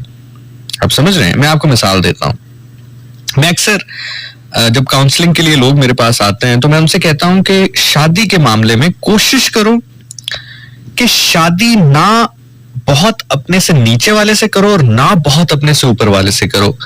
देखो, फॉर एग्जाम्पल एक लड़की है जो कि कल्टस चलाती है, ठीक है, मैं मिसाल दे रहा हूं कि एक लड़की है जो कल्टस चलाती है, उसकी शादी कैसे लड़के से हो गई जो मेहरान चलाता है, मतलब दरमियानी गाड़ी से छोटी गाड़ी में आ गई, तो उसको एडजस्ट करने में इतनी प्रॉब्लम नहीं होगी। लेकिन अगर एक लड़की है जो लैंड क्रूजर चलाती है या सिग्नस गाड़ी चलाती है लेक्सस की, और अचानक उसको मेहरान चलानी पड़ जाए, तो उसको एडजस्ट करने में प्रॉब्लम होगी। It is as simple as that. तो सबसे पहले तो आप अपने आप से पूछें कि आपके पेरेंट्स ने रिश्ते की बुनियाद क्या रखी है। और ये हम सबको कहीं ना कहीं पता होता है, ये बात याद रखना। हम इस्तिखारे करते हैं, इस्तिखारा गलत भी आए तो हम कह रहे होते हैं चले इस्तिखारा तो अल्लाह ताला बस रहम करेगा। भाई अल्लाह ने रहम कर दिया तुम्हें बताकर, इस्तिखारे में बताकर, इशारा देकर, बाकी अब मानो ना मानो वो एक अलग बात है। लेकिन अगर आपके पेरेंट्स शादी इस बेस पे कर रहे हैं कि वो एलीट क्लास है, तो फिर आपको प्रॉब्लम होगी वहां पे एडजस्ट करने में। क्यों? क्योंकि आप उस सोसाइटी से बिलोंग नहीं करती। और एक चीज याद रखिएगा, ये कोई बुरी बात भी नहीं है। आप समझ रहे हो मेरी बात? ये कोई बुरी बात भी नहीं है। मैं आपको चले एक बहुत बड़ी मिसाल देता हूं। मुझे ऐसा लगता है जिस सोसाइटी के अंदर मैं अपने दिन का 90% वक्त गुजारता हूं, कि मैं बहुत बड़ी बात कहने लगा हूं, शायद आप लोग समझ सकें या ना समझ सकें। जिस सोसाइटी के अंदर मैं 90% अपने दिन का वक्त गुजारता हूं, मैं उस सोसाइटी से बिलोंग ही नहीं करता। मैं उस सोसाइटी में एडजस्ट ही नहीं करता। मुझे वो सोसाइटी समझ में नहीं आती, उनकी थॉट समझ में नहीं आती, उनकी बातें समझ में नहीं आती, उनके मामलात समझ में नहीं आते, उनका रहन सहन समझ में नहीं आता। लेकिन सिंस चुके as I said you before के आपको एक किरदार निभाना होता है माशरे में, तो आप उस किरदार को, उस एक्ट को निभा रहे होते हैं, वो बाखूबी निभाएं, अपना काम करें, घर आ जाए। लेकिन यकीन करें, मुझे वो क्लास समझ में नहीं आती। मैं कभी भी उस क्लास के अंदर जेल्ड इन नहीं हो सका, क्योंकि 10 मिनट में उनकी थॉट किसी एक चीज के हवाले से और होती है, 10 मिनट बाद कोई और होती है। मैं मिसाल देता हूं, कल अनाउंस कर दिया जाए कि चाइल्ड लेबर के ऊपर एहतजाज होगा प्रेस क्लब के बाहर, तो आपको F6, F7, F8, F9, F5 की एलीट क्लास मिलेगी वहां पे एहतजाज करते हुए। एलीट क्लास मिलेगी कि जी चाइल्ड लेबर नहीं होना चाहिए। और आप उनके घरों में जाकर देखें तो उनके बच्चों को संभालने के लिए उन्होंने छोटे छोटे बच्चे रखे होंगे। ये एक फैक्ट है। प्लीज जो भी कोई मुझे सुन रहा है नाराज ना होइएगा, मैं एक फैक्ट की बात कर रहा हूं। आप चले जाएं F7 में चले जाएं, F6 में चले जाएं, किसी भी मतलब F सेक्टर्स का मैं जिक्र इसलिए कर रहा हूं क्योंकि ये एक एलीट और पोश एरियाज में आते हैं इस्लामाबाद के। आप खुद अपनी सराउंडिंग में देख लें, जितने लोग सुन रहे हैं आप सराउंडिंग में देख लें, वो तमाम तर लोग जो कि आपको चाइल्ड लेबर के अगेंस्ट बात करते आएंगे, उन्होंने अपने बच्चे पालने के लिए, अपने बच्चों का ख्याल रखने के लिए बच्चों को हायर किया होता। आप किसी मॉल में चले जाएं, शॉपिंग मॉल में चले जाएं, मैडम जो है वो शॉपिंग कर रही होती हैं, जो शॉपिंग बैग है वो छोटी सी बच्ची ने उठाए होते हैं, जो बच्चे का कार्ट है वो छोटी सी बच्ची चला रही होती है, और वो साफ पता चल रहा होता है कि बच्ची इनकी अपनी नहीं है। अब तो थोड़ा सा कैमरे की डर की वजह से और भी मामलात जरा बेहतर हो गए। अदरवाइज एक टाइम तो ये भी था कि लोग खाना खाने जाते थे तो अलग बिठाते थे अपने जो सर्वेंट हैं। चले अलग बिठाना भी किसी हद तक एप्लीकेबल ये है कि चले आपने कुछ बात करनी है, कोई राज की बात शेयर ना हो, खाना नहीं देते थे, मतलब वो उसका मुंह साइड पे कर देते थे, खुद खाना खा रहे होते थे उसका मुंह साइड पे कर देते थे। तो ये चीज भी होती रही है हमारे माशरे में। सो आप खुद ये फैसला करो, आप खुद ये फैसला करो कि आप देखो, आज का दौर ऐसा तो है नहीं, चाहे अरेंज मैरिज भी हो, लेकिन ऐसा तो है नहीं कि आपने उसको देखा नहीं होगा या आपको पता नहीं कि वो शख्स क्या करता है क्या नहीं करता। थोड़ा सा बात कर लो, कोई प्रॉब्लम नहीं है, कर ही रहे होगे, बल्कि मेरे कहने की भी जरूरत नहीं है। अगर नंबर है, गपशप होती है, तो थोड़ा सा कुरेदो उसको। कुरेदो से मुराद ये है कि उसकी थॉट्स के हवाले से जानो। है ये गैम्बल ही, आप जितना भी किसी के बारे में सर्च कर लो, रिसर्च कर लो, पता आपको तभी चलेगा जब आप उसके साथ जिंदगी गुजारना शुरू करोगे। है ये सबसे बड़ा गैम्बल, इसमें कोई शक नहीं है, लेकिन आप अपनी तरफ से कोशिश कर सकते हो।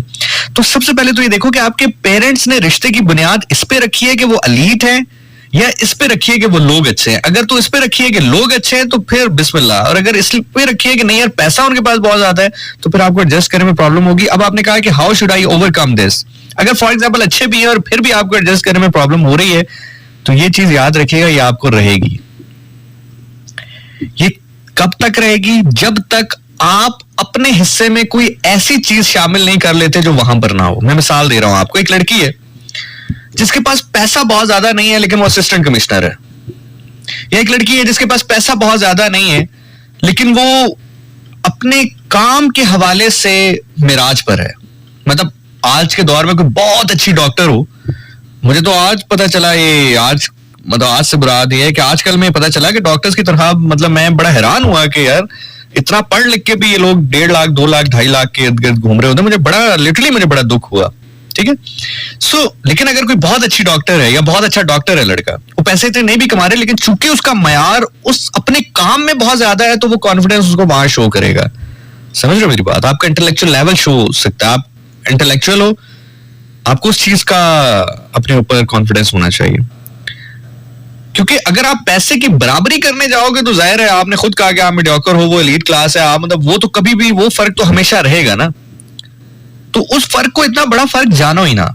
और वो कब नहीं जानोगे? जब आप उस लड़के से बात करोगे कि उसकी थॉट क्या है। अदरवाइज जैसे ही आप उस फैमिली में जाओगे, वो बहुत सारी बातें आपके हवाले से करेगा कि भाई हमारी फैमिली में तो लड़कियां ऐसे होती हैं, हमारी फैमिली में तो लड़कियां ऐसी होती हैं, ऐसी होती हैं, ऐसी होती हैं। आप कितना चेंज करोगे खुद को? कोई कितना चेंज कर सकता है भाई खुद को? सो इसलिए talk to him, spend some time, even if it's arrange marriage, don't be in hurry, जल्दी की जरूरत नहीं है, just relax, take your time and then take the decision. I hope this is the answer of your question. आप कुछ calls लेते हैं, वहां से भी सवालात लेने की कोशिश करते हैं, और मैक्सिमम सवालात हम 4471 से ले रहे हैं और साथ साथ मेरे इंस्टाग्राम अकाउंट से ले रहे हैं। So in case if you want to reach me out और कुछ आप कहना चाहते हैं, कोई सवाल है, कोई कंफ्यूजन है जिसके ऊपर आप चाहते हैं बात करें, तो आज का प्रोग्राम हमने इस तरह डिजाइन किया आप लोगों के लिए कि आपकी बात को डिस्कस किया जाए।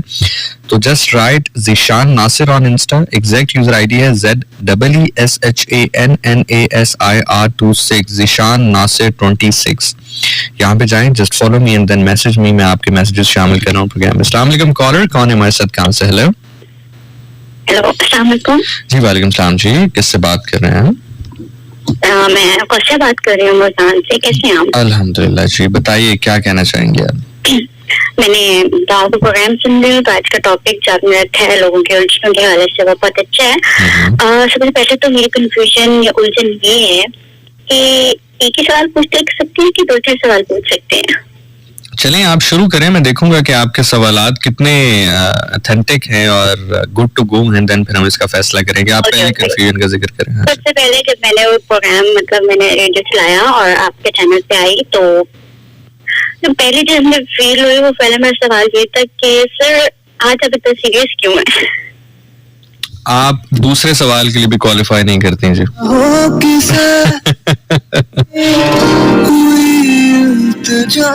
आपका पहला ही सवाल इतना भोंडा था कि आपको दूसरे सवाल की इजाजत देना ही मुनासिब नहीं समझता मैं। इस तरह के प्रोग्राम बहुत कीमती होते हैं, शायद आपको समझ में ना आए, लेकिन वो लोग, वो खामोश दबी हुई चीखें जो अपनी आवाज सुनाना चाहती हैं, उनके लिए इस तरह के प्रोग्राम जो हैं वो बहुत जरूरी होते हैं। और खुदा ना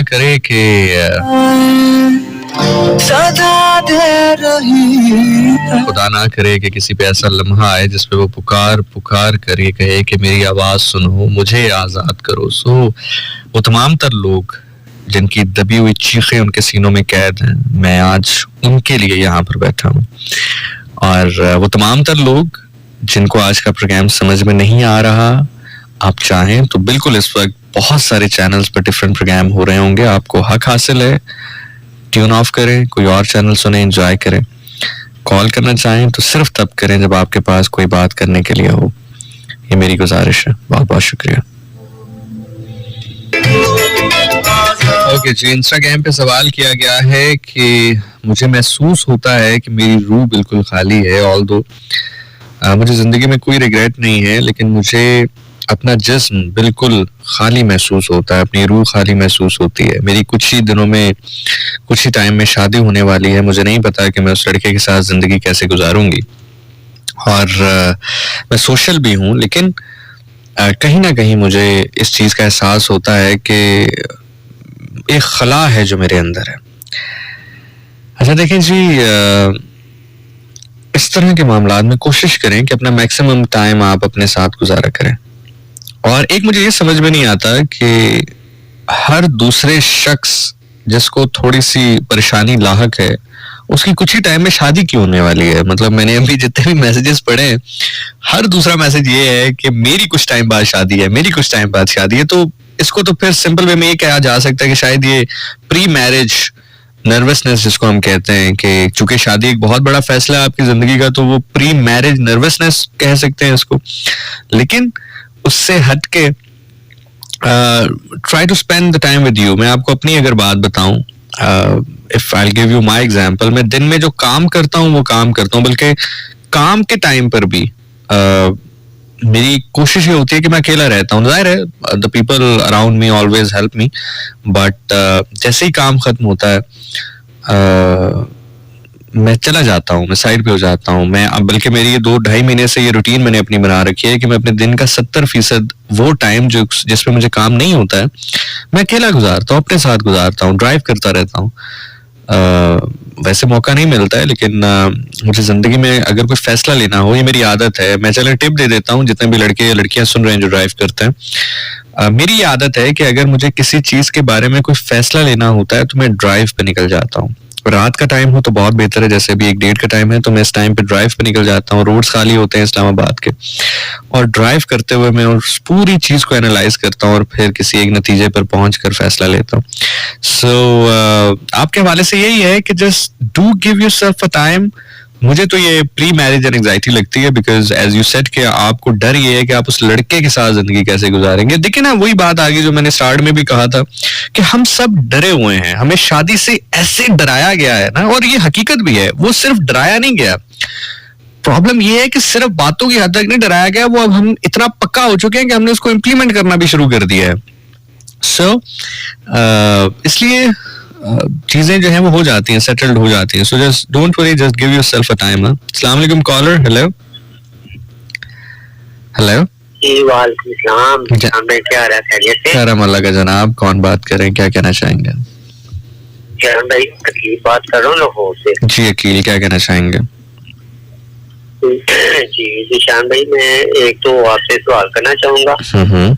तो पहले मैंने आपसे ये कहना था, मैंने आपको कमेंट किया हुआ, आपने अभी तक मेरा कमेंट देखा नहीं है। वो मैं यार अच्छा तो जी मैं सुन रहा हूँ मेरे भाई, बोलिए। जी, तो दूसरा मैंने ये सवाल करना था भाई, मैं ना शादी हुई मेरे 7 साल हो गए, तो मैं बहुत ज्यादा परेशानियों में ना उलझ जाऊँ, मुझे उसका हल नहीं मिल रहा। मैं क्या करूँ उसके बारे में? वाइफ है तो उसको भी मैं डील नहीं कर पा रहा, घर वाले हैं तो मैं उनको भी डील नहीं कर पा रहा। मुझे बताए मैं क्या करूँ? देखिए भाई, मैं कोई जादूगर तो हूँ नहीं कि मैं यहाँ पर बैठ नहीं, सुन लें मेरा सवाल, सुन लें। आप अपने सवाल को थोड़ा क्लियर तो करें कि किस तरह से डील नहीं कर पा रहे, क्या प्रॉब्लम है, काम है नहीं है, प्रॉब्लम आ कहाँ रही है, तो फिर मैं उसके ऊपर कोई बात कर सकता हूँ। अब आप मुझे कहेंगे जी मैं अपनी बीवी को भी सही टाइम नहीं मतलब डील कर पा रहा, मैं अपने घर वालों को भी नहीं डील कर पा रहा, तो मुझे कैसे पता चलेगा कि किस डिपार्टमेंट में लैग कर रहे हैं आप? भाई लड़ाई झगड़े। आप काम क्या करते हैं? आप काम क्या करते हैं? मैं काम तो नहीं कोई करता, आई एम ब्लाइंड। अच्छा, तो मैंने तफसीलन आपको ना कमेंट पे लिखा हुआ, भाई प्लीज नेट पर रब्ता करें। आपने अभी वो मेरा कमेंट देखा नहीं है। चलिए मैं देख के फिर आपसे रब्ता कर लेता हूँ, ठीक है? मेरी बात सुनिए ना, तो ये मैंने ये पूछना था, ये हमारी लड़ाई किस तरह खत्म होगी? बीवी की लड़ाई मेरे साथ किसी भी टाइम खत्म नहीं, उसमें बहुत कोशिश करता हूँ खत्म करने की, लेकिन होती नहीं है। जो भाभी है हमारी, वो भी ब्लाइंड है? नहीं, वो ठीक है माशाल्लाह। तो आपका ख्याल कौन रखता है? मेरे घर वाले पेरेंट्स हैं, मेरा भाई है छोटा, बीवी है, भाभी है, अम्मी अब्बू है। अच्छा, तो बीवी ख्याल नहीं रखती आपका? रखती है, लेकिन अच्छा खासा मेरे साथ रह रही होती है, लेकिन दरमियान में ऐसा होता है जैसे वो पता नहीं इससे कुछ चीजें हैं कि मुझे समझ नहीं आती। मैं इसमें बहुत ज्यादा परेशान में ना। आप ऑन एयर सुने, मैं जवाब देता हूँ आपको, ठीक है? ओके जी। भाई ने कहा कि मेरी बीवी हर वक्त लड़ती रहती है मेरे साथ और भाई ब्लाइंड है। मैंने उनसे पूछा कि भाभी भी ब्लाइंड है? तो उन्होंने कहा नहीं, वो ब्लाइंड नहीं है, वो नॉर्मल पर्सन है। और मैंने उनसे पूछा कि आपका ख्याल कौन रखता है? तो उन्होंने कहा कि मेरे भाई हैं, अम्मी हैं, भाभियां हैं, बहनें हैं। तो मैंने कहा बीवी नहीं रखती? तो उन्होंने कहा नहीं, वो भी रखती है लेकिन वो लड़ती है। तो मेरे भाई, जो सबसे करीबी रिश्ता है आपका, इवन दो उसके पास चॉइस थी कि वो एक नॉर्मल जिंदगी गुजार सकती है, आप प्लीज इसको समझिएगा थोड़ा। चूंकि आपने सवाल किया और आपने कहा कि मुझे समझ नहीं आ रही कि ऐसा क्यों हो रहा है, तो वही समझाने के लिए मैं अब आपको थोड़ा सा समझाऊंगा। शायद आपको कहीं बात थोड़ी सख्त लगे, लेकिन मुझे माफ कीजिएगा, मैं पेश की माजरत आपसे करता हूँ, लेकिन समझाने के लिए अब बात कर रहा हूँ।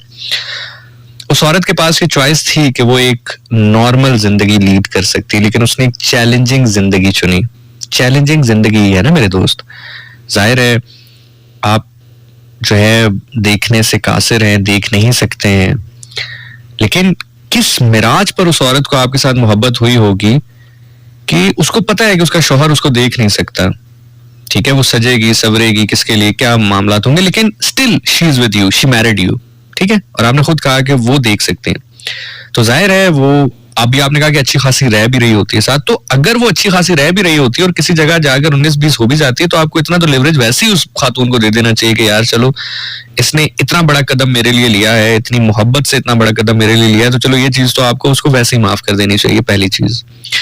दूसरी चीज ये होती है, हम में से बहुत सारे लोग जो गलती करते हैं, खास तौर पे जो ओवरसीज में रहते हैं, या आपकी बात लिंक करेगी उन लोगों के साथ जो कि ओवरसीज है। बिकॉज अभी मैं जब आपसे बात कर रहा था तो सेम इसी तरह का एक मैसेज मेरे इंस्टाग्राम अकाउंट के ऊपर आया, मैं नाम नहीं लूंगा। उन्होंने कहा कि जी मैं सारी जिंदगी कतर में जॉब करता रहा और जॉब करने के बाद वहां से पैसे भेजता था और यहाँ पर मकान जो है मैंने बनाया, मेरे भाई रहे उसमें, मेरी बहनें रही उसमें, बहनों की शादी की मैंने। अब मसला ये हुआ है कि मैं वापस आ गया हूँ, अब मैं काम नहीं कर सकता और अब मेरे बेटे की शादी हुई है, तो मेरे ही बनाए हुए घर में मेरे भाई कह रहे हैं कि आप कोई और किराए का घर लें, तो मैं अब क्या करूं। तो ये मैसेज में पढ़ रहा था जब आप जिक्र कर रहे थे, तो इसको मैं आपकी बात के साथ यूं लिंक करूंगा। होता क्या है, जो ओवरसीज पाकिस्तानी होते हैं जो सबसे बड़ी गलती करते हैं, वो गलती ये करते हैं कि जब ये जाते हैं मुल्क से, तो उस टाइम भाई की उम्र होती है 7 साल, 8 साल, 9 साल, 10 साल, मैक्सिमम 12-13 साल, वो स्कूल गोइंग होता है, कॉलेज गोइंग होता है, वहां से वो पैसे भेजते हैं। 15-20 साल का अरसा गुजरता है, इनके ज़हन में अभी भी वो छोटा भाई वही छोटा भाई होता है जो कॉलेज गोइंग या स्कूल गोइंग होता है। लेकिन जाहिर है वो 15-20 साल के अरसे में 30-32 साल का जवान बन चुका होता है, शादी कर चुका होता है, फैमिली बना चुका होता है, और इस पूरे दुरानिये में जिसको सबसे ज्यादा निगलेक्ट किया जाता है वो उनकी अपनी बीवी होती है। वो अपनी बीवी पर उतना ट्रस्ट नहीं करता, उतना भरोसा नहीं करता, बाकी अपने रिलेटिव बहन भाइयों के हवाले से बड़ा अच्छा जा रहा होता है, उनको पैसे भी भेज रहा होता है, सब कुछ हो रहा होता है। अब मेरे भाई, अगर आपने, ये मैं उन भाई साहब से मुखातिब हूं जो कह रहे हैं कि मैं कतर में जॉब करता था, तो मेरे भाई अगर यही आपने अपने फाइनेंशियल मामलात अपनी बीवी के सामने रखे होते, बीवी के साथ रखे होते, तो आज ये सारे मामलात आपके साथ पेश ना आते। तो आप दोनों को मैं ये कहूंगा कि आप तो सर चलें, माशाल्लाह आपने बताया कि चले बेटा आपका भी काम शाम कर रहा है तो चीजें हो जाएंगी बेहतर, लेकिन मेरे भाई आपके लिए थोड़ा सा लिवरेज दें। अगर उसने इतनी चैलेंजिंग जिंदगी चुनी है तो थोड़ा सा सांस लेने का मौका आप उसको दें। और इससे देखें, आपकी गुफ्तगू से साबित होता है कि आप उसको आखिर में रखते हैं। मैंने जब आपसे पूछा कि आपका ख्याल कौन रखता है, आपने हर बंदे का नाम लिया, उसका नाम नहीं लिया, मेरे पूछने पर नाम लिया, और तब भी ये कहा कि रखती है लेकिन लड़ती बहुत है। तो मेरे भाई उसको गिनती में सबसे ऊपर रखो। मैं समझता हूँ हो सकता है बहुत सारे पेरेंट्स मुझे इस वक्त सुन रहे होंगे, थोड़ा सा नाराज हूं मुझे मेरे से इस बात पर, लेकिन उसको सबसे ऊपर रखो। उसने तुम्हारा साथ देने का फैसला किया है, ठीक है। वो मोहसिन नकवी का शेर है कि वो अलग बात कि तेरा इंतजार करता रहा मोहसिन, वरना रास्ता बदल भी सकता था, कोई इस तरह का शेर है। सो वो कुदरत रखती है कि वो रास्ता बदले, लेकिन वो तुम्हारे साथ खड़ी है। मोहब्बत करती है तो खड़ी है ना, मोहब्बत ना करती होती तो क्यों खड़ी होती तुम्हारे साथ, ठीक है। सो उसको कदर करो उसकी तुम। ज़ैनब कह रही हैं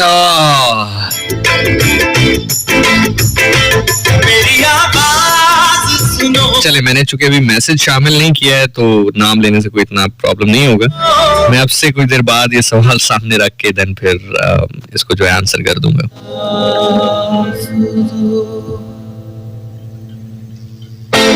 डॉक्टर अनायता सुन रही हैं, कह रही हैं Zeeshan you are doing what we do here man, you are far far far better than us, you actually treating the people with your words, you are a therapy man. Thank you जी।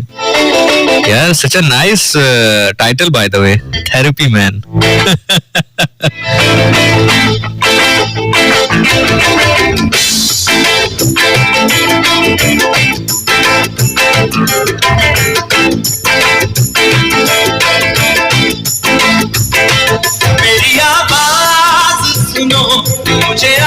अच्छा, मैं messages देख रहा हूँ, बहुत सारे लोग message कर रहे हैं कि can we ask a question, can we ask a question, just please ask your question. मैं पहले मैसेज एक्सेप्ट करके उनको कह रहा हूँ हाँ go ahead, don't make me do that, just ask your question, I will read it out and I will answer it. हाँ, और मजे की बात है सिर्फ 3-4 सवालों के जवाब दिए और देखो 2 बजने को हैं यार।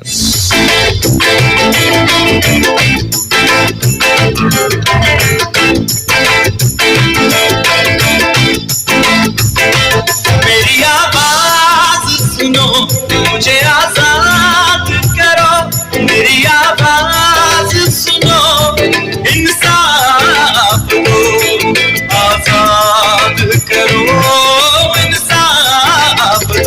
ओके जी, सवाल किया जा रहा है कि मैं डाइवोर्स्ड हूँ और मेरे वालिद ने खुला अरेंज किया मेरे लिए। अब मैं इस गिल्ट में हूँ, कहीं मुझे ये एहसास होता है कि मैंने उस बंदे को छोड़ के गलती तो नहीं कर दी। सबसे बड़ी गलती तो आपने ये की है कि आपके बाप ने किस हक से आपके लिए खुला अरेंज किया है। जाहिर है वो आपका बाप है, इस हक से किया होगा, लेकिन जाहिर है आपने उनको कहा होगा कि आप तंग हैं उस बंदे से तभी खुला अरेंज किया, वरना कोई बाप ये कभी नहीं चाहेगा कि वो अपनी बेटी के लिए खुला अरेंज करे। तो अगर आपने ही कहा था और आपके बाप ने अरेंज किए तो फिर किस चीज का रिग्रेट है, और अगर आपने नहीं कहा था और आपके वालिद ने अरेंज किए तो फिर उन्होंने बहुत गलत किया है। फिर भी गलती आपकी है, आपको अपने शोहर को मुकद्दम रखना चाहिए था, बिकॉज याद रखिएगा रसूल पाक सल्लल्लाहु अलैहि वसल्लम की हदीस मुबारक है कि औरत पर सबसे ज्यादा हक उसके शोहर का है और मर्द पर सबसे ज्यादा हक उसकी माँ का है।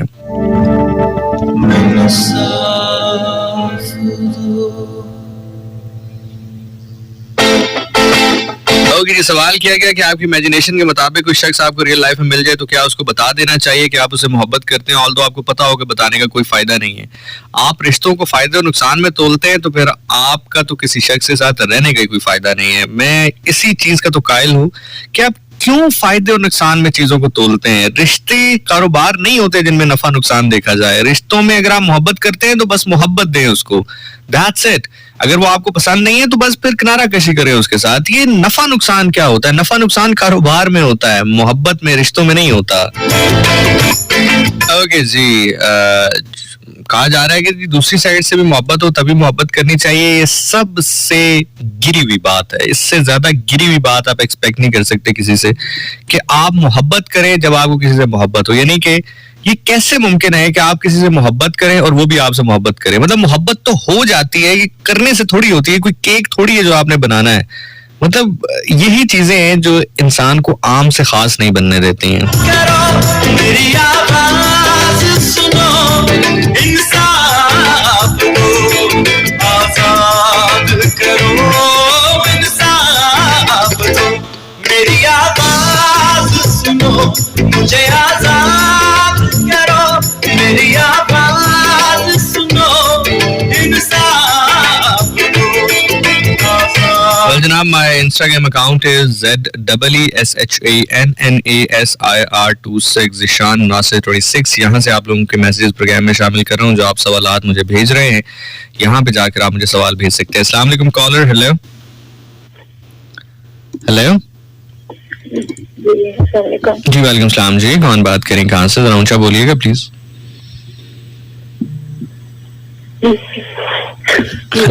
हेलो जी, मैं बिल्कुल ठीक ठाक हूँ, जरा ऊंचा बोलिएगा मोहतरमा।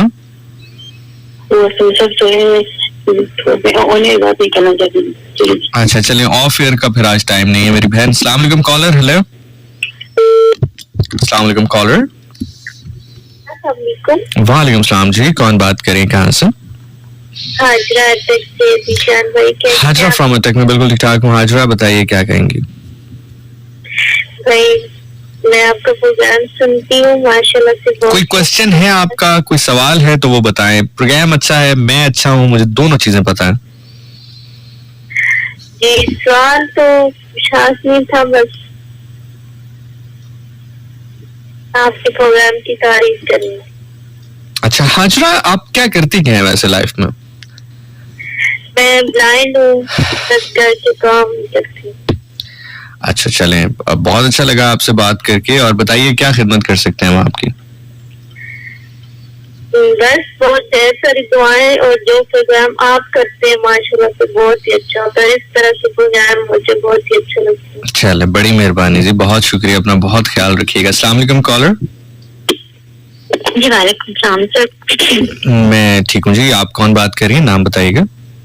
सर मैं नूरी यूसुफ बात कर रही हूँ। जनाब क्या सवाल है? सर मेरा क्वेश्चन ये है कि अभी हम आप डिस्कस कर रहे थे इस बारे में कि जब क्लास डिफरेंस होता है मिडिल क्लास और एट क्लास का, और दरम्यान में शादी का रिलेशनशिप अगर बनना हो तो उसमें कुछ इनसिक्योरिटीज होती हैं अगर लड़की मिडिल क्लास से बिलोंग करती हो तो। अगर जो अभी इशू डिस्कस हो गया अरेंज मैरिज का, अगर सेम इशू हो लव मैरिज का तो क्या किया जाएगा? यानी कि लड़का तो अपनी को, लेकिन इन लोगों की तरफ से इनसिक्योरिटी का थोड़ा सा इशू हो तो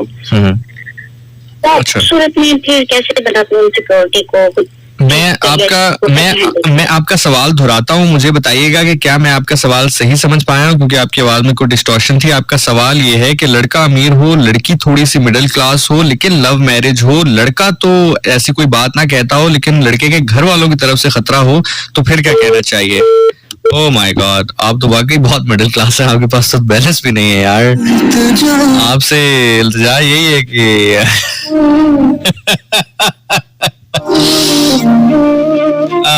अब इसका जवाब नहीं दे सकता मैं, because I am not sure about the question.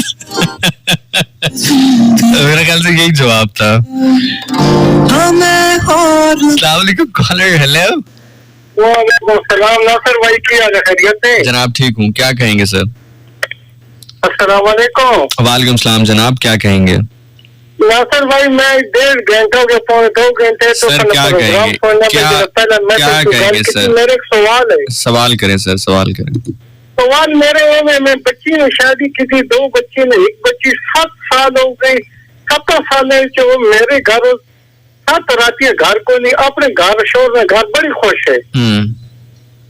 दूसरी बच्ची जेरी मैं दी थी 2 साल हो गए से शादी नो, 2 साल में जो 4 वारियों ने वो उन घरों काट के मेरे घरों ने भेज दी थी। 8 महीने हो गए मेरे बच्ची मेरे घर बैठी है।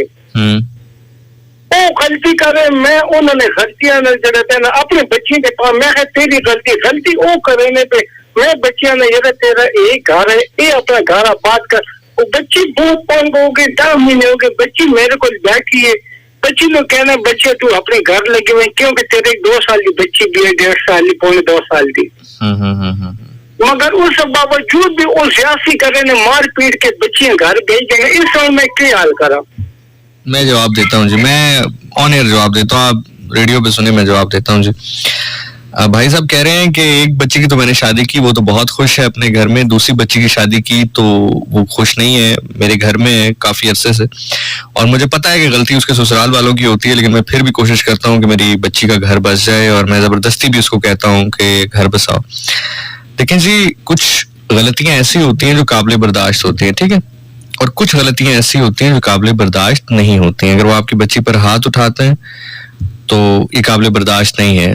आप जबरदस्ती ना भेजें अपनी बच्ची को वहां पे, बल्कि मैं तो कहूंगा कि कुछ 4-5 बंदे बिठाकर प्रॉपर बात करके बच्ची को भेजें, किसी बात के साथ बच्ची को भेजें, ताकि कल वो पाबंद हो किसी भी हवाले से। आप इसी तरह भेज देंगे, जैसे आपने कहा कि मैं तो कहता हूँ बच्ची को कि तुम चली जाओ, तुम्हारा घर है, वो बेशक उसका घर है, हर बाप यही चाहता है कि घर बसे, लेकिन मोहतरम किसी को भी इस तरह आग के हवाले या तंदूर के हवाले नहीं किया जा सकता। अगर वो बच्ची वहां पर सेट नहीं हो रही है और आप ये भी समझते हैं कि गलती उन लोगों की है, तो फिर वो एक इंसान है, उसको किसी तौर पर भी मजबूर ना करें कि वो किसी भी तरह कुर्बानी दे। क्यों कुर्बानी दे? आपकी बेटी है, वो आपका आपका घर उसका घर है, जिस तरह वो शादी से पहले रहती थी शादी के बाद भी रहेगी। तो कोशिश करें कि 4, 5, 10, 15 बंदे बिठाकर किसी बात के साथ भेजें अगर भेजना है उसको। इस तरह नहीं कि बस आप वैसे ही छोड़ रहे हैं कि बस घर बसाओ, घर ऐसे नहीं बसते। अच्छा जी, एक सवाल हमें मौसूल हुआ है। अस्सलाम वालेकुम भाई, my question is that tell me I feel lack of peace in my life, I have everything but still something felt missing. Brother, ये हम में से बहुत सारे लोगों के साथ होता है और उसकी सबसे बड़ी वजह यह है कि हमारे पास सब कुछ होता है लेकिन हम अपने लिए कुछ करना छोड़ देते हैं। मेरा आपसे भी सवाल है और जितने भी लोग सुन रहे हैं उनसे सवाल है, आपने आखिरी दफा अपने लिए कुछ कब किया था कि यार ये चीज आपको खुशी देती है?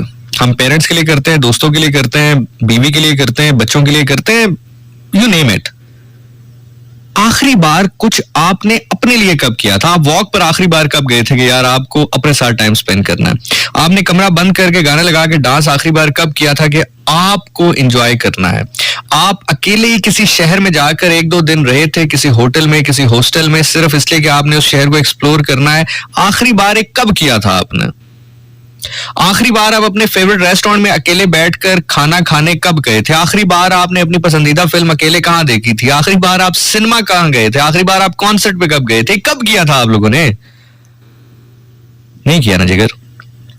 सो इसलिए हम जो कर रहे हैं, हम जिंदगी एक दूसरे के लिए गुजार रहे हैं और कहीं ना कहीं हम दूसरों को जिंदा करते करते अपने आप को बीमार बैठे हैं। खैर जी, एक और क्वेश्चन मौसूल हुआ है। Please don't disclose my identity, I am dash from dash and dash years old, चलें 25 years old and living away from my family. सवाल ये है कि is it totally fine to don't pour our heart out even in front of people who love us the most, example family, because I even don't want to tell my problems to them because I feel कि वो भी परेशान होंगे, but they always ask कोई परेशानी है तो बताओ, even I am the only one who is taking care of his family financially, so it's difficult out there in society. अच्छा, भाई का सवाल ये है कि क्या ये ठीक है कि आप अपना जो दिल है वो किसी के साथ भी हल्का ना करें, चाहे फैमिली के सामने भी ना करें, और फैमिली चाहे पूछ भी रही हो कि कोई परेशानी है तो हमें बताओ। अच्छा भाई, आपके ना सवाल के 2 हिस्से हैं। पहला हिस्सा तो ये है कि एक इंसान की होती हैं पर्सनल प्रॉब्लम्स, ठीक है, वो तो आप कभी किसी को ना बताएं। ये मैं नहीं कह रहा, ये इमाम अली अलैहिस्सलाम का फरमान है कि बीमारी और मुसीबत, परेशानी लोगों से छुपाओ, ये छुपाने की चीज है। अपनी बीमारी भी लोगों से छुपाओ एक्सेप्ट डॉक्टर के, और अपनी परेशानी भी लोगों से छुपाओ, ठीक है। सो वो तो आपको नहीं बतानी चाहिए, उसको आपको अपने हिसाब से देखकर हल निकालना चाहिए, क्योंकि आप जब अपनी प्रॉब्लम किसी को बताते हो तो आपको नहीं पता अगला दोस्त है कि दुश्मन, फिर वो उसी पे वार करता है। दूसरा हिस्सा जहां पे आपने फैमिली को इंटर किया ना, सम टाइम क्या होता है मेरे भाई कि हमारी फैमिलीज ही हमें मैनिपुलेट कर रही होती हैं। सुनने में बात बड़ी अजीब लगती है लेकिन ये हकीकत है। आपने जैसे कहा कि आप मुल्क से बाहर रहते हो, वहां से ऑब्वियसली पैसे वगैरह भेजते होगे, मामलात हैं। फैमिलीज क्या करती हैं कि जो कुर्बानी आप उनके लिए दे रहे होते हो वो उसको एक्नॉलेज भी नहीं करती हैं। प्रॉब्लम ये नहीं है कि वो आपसे कुर्बानी मांगती हैं, प्रॉब्लम ये है कि जो कुर्बानी आप दे रहे होते हैं वो उसको एक्नॉलेज भी नहीं करती हैं कि आप कुर्बानी दे रहे हो। मतलब at the end of the day आपसे कहा जाता है कि भाई आपने किया ही किया है हमारे लिए। सो कभी भी वो कुर्बानी न दो जिसका एहसास ना हो लोगों को। ये मैं बड़ा क्लियर हूं इस हवाले से, बड़ा क्लियर हूं। कोई महान बनने की जरूरत नहीं है, कोई हीरो बनने की जरूरत नहीं है, कोई बड़ी पर्सनैलिटी बनने की जरूरत नहीं है। मैं ये नहीं कह रहा कि अपनी फैमिली का ख्याल ना रखो, माँ का ख्याल रखो, बाप का ख्याल रखो, बहन भाइयों का ख्याल रखो, सबका ख्याल रखो, लेकिन अपने लिए एक सेफ फेंस बनाने के बाद, एक सेफ पैसेज बनाने के बाद अगर खुद कोलैप्स कर जाओ, खुद टूट जाओ, तो जिनका ख्याल रख रहे हो उनका ख्याल भी नहीं रख पाओगे तुम यार। और किसी के साथ कर रहे हो, फैमिली का ख्याल रख रहे हो, तो उनको इस चीज का एहसास दिलाओ कि तुम कर रहे हो, ताकि कल को तुम पे प्रॉब्लम आए तो उनको एहसास हो कि इस बंदे ने हमारा ख्याल रखा है तो आज हमें इसके साथ खड़े होने हैं। अदरवाइज लोग भूल जाते हैं मेरे भाई साहब। सो अगर कोई पर्सनल प्रॉब्लम है तो उसको कोशिश करो ना ही बताओ, क्योंकि फिर लोग उसको मैनिपुलेट करते हैं, आपके अगेंस्ट यूज करते हैं। लेकिन अगर कोई ऐसा इशू है कि यार आप फैमिली की वजह से परेशान हो लेकिन फैमिली को नहीं बता रहे हो, तो जरूर बताओ, स्ट्रेट एज एन एरो, तीर की तरह खींच के मारो बात को कि भाई ये बात है, ये चीज मुझे डिस्टर्ब कर रही है, ये क्यों कर रही है, अब आप देख लें कि इसके हवाले से क्या करना है। ठीक है, आई hope this is answer of question, may Allah bless you.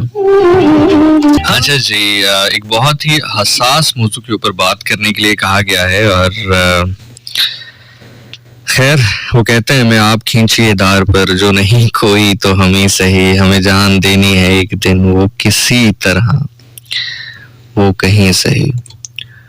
सो कहा गया है जनाब, ब्लास्फेमी के ऊपर बात करें कि किस तरह से इस चीज को इस्तेमाल किया जा रहा है, इस लॉ को इस्तेमाल किया जा रहा है उन लोगों के अगेंस्ट जो कि शायद ये काम करते भी नहीं है और उनका नाम आ जाता है। इसके बारे में आपकी क्या राय है? देखें, इसके बारे में मेरी बड़ी सिंपल राय है कि ब्लास्फेमी का case as simple as that है कि अगर किसी शख्स के ऊपर ब्लास्फेमी का शुबा होता है, उसको काजी वक्त के सामने पेश किया जाता है, अगर वो कहता है कि नहीं मेरा तो ये मतलब ही नहीं था, जो लोग परसीव कर रहे हैं, तो जाहिर है फिर तो खत्म हो गई, क्योंकि वो कह रहा है कि मेरा तो ये मतलब ही नहीं था जो लोग समझ रहे हैं। समझ रहे हैं? लेकिन हमारा प्रॉब्लम पता क्या है? हमारा प्रॉब्लम ये है कि हमें खुश होना चाहिए ना, कि मतलब अगर कोई केस ऐसा हो जिसमें ये साबित हो कि ब्लास्फेमी नहीं हो, तो हमें खुश होना चाहिए कि यार रसूल अल्लाह सल्लल्लाहु अलैहि वसल्लम की शान में गुस्ताखी नहीं हुई। हम कहते हैं नहीं की है इसने, नहीं की, इसको सजा दो, नहीं की है इसने। आप समझ रहे हैं मेरी बात? सो बिफोर दैट कि मैं इस पे 1000 दलाइल दे सकता हूँ, 1000 बातें कर सकता हूँ, लेकिन जहां पर इमाम अली अलैहिस्सलाम और रसूल अल्लाह सल्लल्लाहु अलैहि वसल्लम क्या मुस्तनद वाक़या आ जाए, तो मैं उससे आगे तो मैं कुछ बात नहीं कर सकता। तो मैं एक वाक़ये के साथ आपको इसका आंसर देने की कोशिश करता हूँ। रसूल अल्लाह सल्लल्लाहु अलैहि वसल्लम जब मक्का फतह हुआ तो उनकी निगाहें उसको नहीं ढूंढ रही थी जिन्होंने उनके चचा का कलेजा चुबाया था। मतलब फतह हुआ था शहर, आज तो बदला ले सकते थे, आज तो बदला लेने का दिन था, लेकिन रसूल अल्लाह सल्लल्लाहु अलैहि वसल्लम ने सबके लिए माफी का ऐलान कर दिया। ठीक है,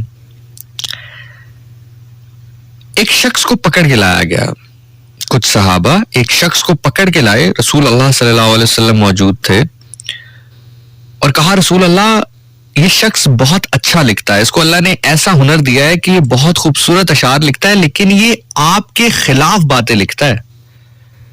तो रसूल खुदा सल्लल्लाहु अलैहि वसल्लम ने कहा कि इसकी जुबान काट दो। रसूल खुदा सल्लल्लाहु अलैहि वसल्लम रहमतुल आलमीन ने कहा इसकी जुबान काट दो। सहाबा आगे बढ़े, कहा नहीं, अली से कहो कि इस हुक्म को पूरा करे कि इसकी जुबान काट दे। वो लोग उस शख्स को लेकर इमाम अली अलैहिस्सलाम के पास आए, कहा कि रसूल खुदा का फरमान है कि इसकी जुबान काट दी जाए। इमाम अली अलैहिस्सलाम ने उसको पकड़ा, थोड़ा सा दूर लेकर गए, मीसम को आवाज लगाई कि मेरा ऊंट लेकर आओ। ऊंट लाया गया, अपनी सवारी दी, कुछ रवायात में कि ऊंट दिया, कुछ रवायात में कि घोड़ा दिया, बार कैफ अपनी सवारी दी, 2000 दिरहम दिए या 2000 दिनार दिए, और वो पैसे वो सवारी उसके हवाले करके कहा भाग जा, भाग जा। वो क्या कहते हैं कि अंधा क्या मांगे दो आंखें, उसने पैसे लिए, सवारी ली, दौड़ लगा दी। अब जो लोग खड़े थे वहां पे वो पहुंचे रसूल अल्लाह के पास के रसूल अल्लाह देखें अली ने क्या किया, आपका हुक्म था कि इसकी जुबान काट दी जाए, और वो अपनी सवारी भी दी, पैसे भी दिए और भगा भी दिया। रसूल अल्लाह सल्लल्लाहु अलैहि वसल्लम के चेहरे मुबारक पे जैसे मुस्कुराहट पहली थी वो बरकरार रही। कहा अली मेरी बात को समझता है, अली मेरी बात को समझता है। ये कहकर उठकर तशरीफ ले गए। अगली सुबह फजर का वजू बना रहे थे कि वही शख्स कदमों में हाजिर हुआ और बेहतरीन और खूबसूरत नात लिखकर रसूल अल्लाह के लिए पेश की। रसूल खुदा सल्लल्लाहु अलैहि वसल्लम मुस्कुराए और कहा देखो अली ने इसकी वो जुबान काट दी जिससे ये मेरे खिलाफ बात कहता या लिखता था। समझ रहे हैं?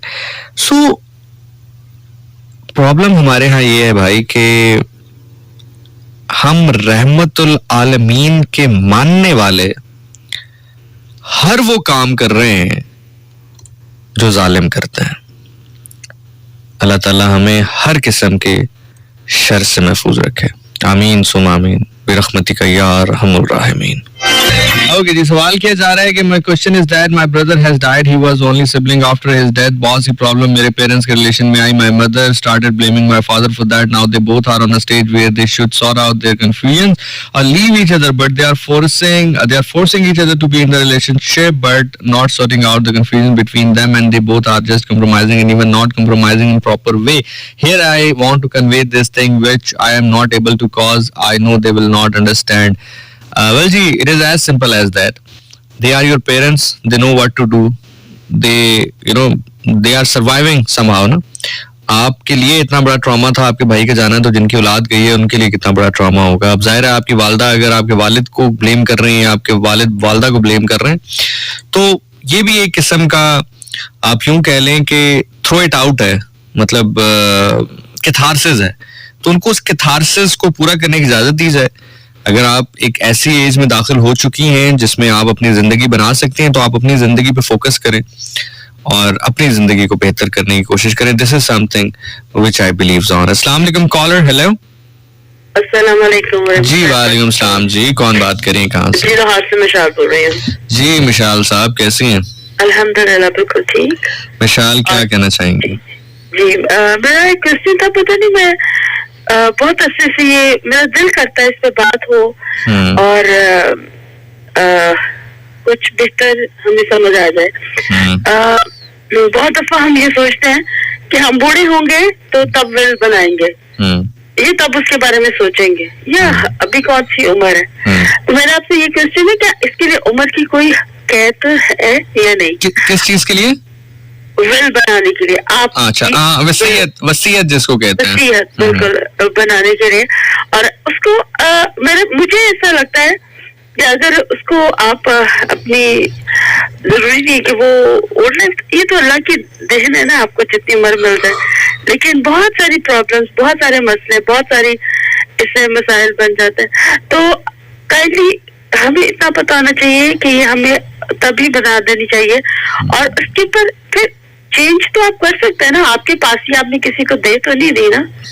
सब कुछ कर सकते हैं जी, क्यों नहीं कर सकते? आपके पैसे हैं, जो मर्जी करें जी। और इसमें बहुत सोच समझ के, और बहुत दफा ऐसी बना दिया जाता है और ऐसा कर दिया जाता है, उसमें बहुत सारी परेशानी देखनी पड़ जाती है फैमिली को। और यकीन करें बहुत सारे वो रिश्ते, बड़े ही खूबसूरत रिश्ते जो होते हैं ना, बड़े दूर हो जाते हैं, बहुत दूर हो जाते हैं। तो मेरी रिक्वेस्ट है कि इस पर अगर आप थोड़ा सा बताएं लोगों को। मैं इसमें बस मेरा एक वन लाइनर ही है, और वो वन लाइनर ये है कि जितना जल्दी हो सके वसीयत बनानी चाहिए, लेकिन उस वसीयत को हवाले नहीं करना चाहिए। आप समझ रही मेरी बात? अगर कोई अगर शख्स है जिसके पास दौलत है, तो उसने जो भी वसीयत अपनी बनानी है कि इतना इसको मिलना चाहिए, इसको इतना मिलना चाहिए, इसको मेरे बाद अल्लाह की राह में होना चाहिए, वो अपनी सारी वसीयत बना दे, लेकिन वो पैसा उन लोगों को दे ना। वसीयत में ये लिखे कि मेरे जाने के बाद इनको मिले, क्योंकि अगर आप वो पैसा दे देंगे तो बस कहानी बड़ी खराब हो जाएगी। ऐसे ही है। और सिर्फ मेरा आपसे क्वेश्चन करने का मतलब यही था, पता नहीं मुझे बात कहनी चाहिए कि नहीं, लेकिन क्योंकि कुछ लोगों की इतना असर होता है बाद में कि वो असर रखती है, तो मेरा दिल किया कि आपसे कहूँ, और फिर आप जब इस पर बात करेंगे, बहुत सारे ऐसे लोग, बहुत सारी ऐसी समाजताएं जो सुन रही होंगी, और उन पे डेफिनेटली कुछ जरूर असर होगा। जरूर जी, बहुत शुक्रिया जी, thank you so very much. अच्छा, मैंने प्रोग्राम के आगाज में कहा था कि एक चीज है जिसके बारे में मैं सोच रहा हूँ। अच्छा, एक तो मैं नाम बल्कि लेना चाहूंगा बकायदा। तो फैल महमूद साहब हैं, उन्होंने एक मैसेज किया, यकीन करें कुछ 3 दिन पहले मैंने पढ़ा तो मेरी आंख में आंसू आ गए लिटरली। तो फैल साहब ने कहा कि मैं जो ऑनलाइन कैब है वो चलाता हूँ। आपका लास्ट प्रोग्राम जिसमें आपने जिक्र किया था कि आपने अपने नफ्स की नफी करने के लिए जो एक एक्सपीरियंस किया, वो वाकया सुनने के बाद मुझे अपने काम पर फख्र हो गया है। पहले मैं लोगों को नहीं बताता था कि मैं ऑनलाइन कैब चलाता हूँ, लेकिन आपके इस प्रोग्राम के बाद मैं फख्र से बताता हूँ, और मुझे इस चीज पर फख्र महसूस होता है कि जो काम मैं करता हूँ, चाहे एक दिन के लिए सही, आपने भी वो किया। तो यार सबसे पहले तो I really feel so proud on you guys. मतलब तो फैल साहब, अल्लाह आपको जिंदगी दे, सलामत रखे, और मैं ना भी करूँ तो ये काम हलाल है, अल्लाह ने आपके लिए इसको हलाल किया हुआ है, तो आप बिल्कुल ना घबराएं, मैं ना भी करूं तो कोई ऐसा मसला नहीं है। सो लेकिन आपकी मोहब्बत, लिटरली मेरी आंखों में आंसू आ गए कि यार कितनी प्यारी बात होने की कि आपने क्योंकि एक दफा इसको कर लिया है तो अब मैं इसको करने में फख्र महसूस करता हूं। तो अल्लाह ताला आपको सलामत रखे। अच्छा, दूसरी चीज ये है कि मुझे ऐसा लगता है कि शायद वो मुझे एक दिन के लिए सिर्फ करवाया इसलिए नहीं गया कि सिर्फ नफ्स की नफी थी। I am thinking to do something beyond. I'm thinking to make a segment on it. I'm thinking to do it more often. I'm thinking to do it maybe once a week or 15 दिनों के बाद एक दफा. Just wearing the mask and doing it, meeting the random people, listening their stories, telling them what to do, and bringing those stories on the radio. क्या कहते हो? समझ रहे हो मेरी बात? कुछ नेक्स्ट लेवल करने लगे हैं अब. चलें, अगर अब ड्यूटी लगाने वाले ने ये रोल दिया है, अगर बड़े प्रोड्यूसर ने ये रोल दिया है, तो फिर बड़े प्रोड्यूसर डायरेक्टर के मुताबिक इस रोल को भी निभाता है. लेकिन ये एक ऐसी चीज होगी जो मैं अपने हर प्रोग्राम में शायद ना कर पाऊं, क्योंकि मुझे ये करना पड़ेगा प्रैक्टिकली, और वो डिपेंड करता है मेरा फ्री दिन कौन सा होता है. 15 दिन में एक बार शायद हो जाए, महीने में शायद एक बार हो जाए, वो डिपेंड करता है. और ये भी डिपेंड करता है ना कि जिस दिन करना है उस दिन कोई चीज वाकई बताने लायक मिलती भी है कि नहीं मिलती, क्योंकि फैब्रिकेशन तो नहीं करनी. सो लेकिन I will start doing it. करते हैं यार, चल. This is Zeeshan Nasir for you man. well, जनाब, that's all about today's show. I do hope कि इतना अच्छा मुझे प्रोग्राम करके लगा है, उतना अच्छा आप लोगों को प्रोग्राम सुनकर भी लगा होगा. अगर आप प्रोग्राम के हवाले से फीडबैक देना चाहें तो जरूर दीजिए. इंस्टाग्राम पे जाइए, वहां पे लिखिए ज़िशान नासिर, मैं आपको मिल जाऊंगा. एग्जैक्ट यूजर आईडी चाहिए तो ZEESHANNASIR26 ज़िशान नासिर 26. यहाँ पर जाइए, फॉलो करने के बाद मैसेज करके आप अपना फीडबैक पहुंचा सकते हैं. इसके अलावा फेसबुक के ऊपर भी आप ज़िशान नासिर लिखेंगे तो मेरा फैन पेज आपको मिल जाएगा, वहां पर भी आप मैसेज करके अपना फीडबैक पहुंचा सकते हैं. मैं प्रोग्राम करता हूँ हर जुम्मे की रात 12 से 2 और हर हफ्ते की रात 10 से लेकर 12 बजे तक.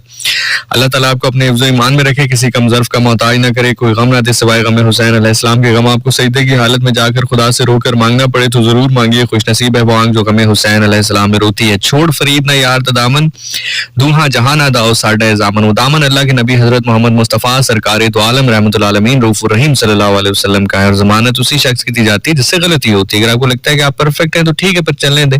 अगर परफेक्ट नहीं है तो छोड़ फरीद ना यार तदामन, दूहा जहां ना दा ओ साडा ज़ामन. जिथा पैर होवे उथा ही खैर होवे, कुल आलम दी खैर उना दे सदके साडी भी खैर. जिंदगी ने, सांसों ने, और सबसे बढ़कर अगर अल्लाह ने मौका दिया तो आपसे मुलाकात होगी अगले प्रोग्राम में. हक मौजूद, सदा सदा सदा मौजूद. जाए जनाब, अल्लाह हाफिज. पाकिस्तान हमेशा हमेशा जिंदाबाद.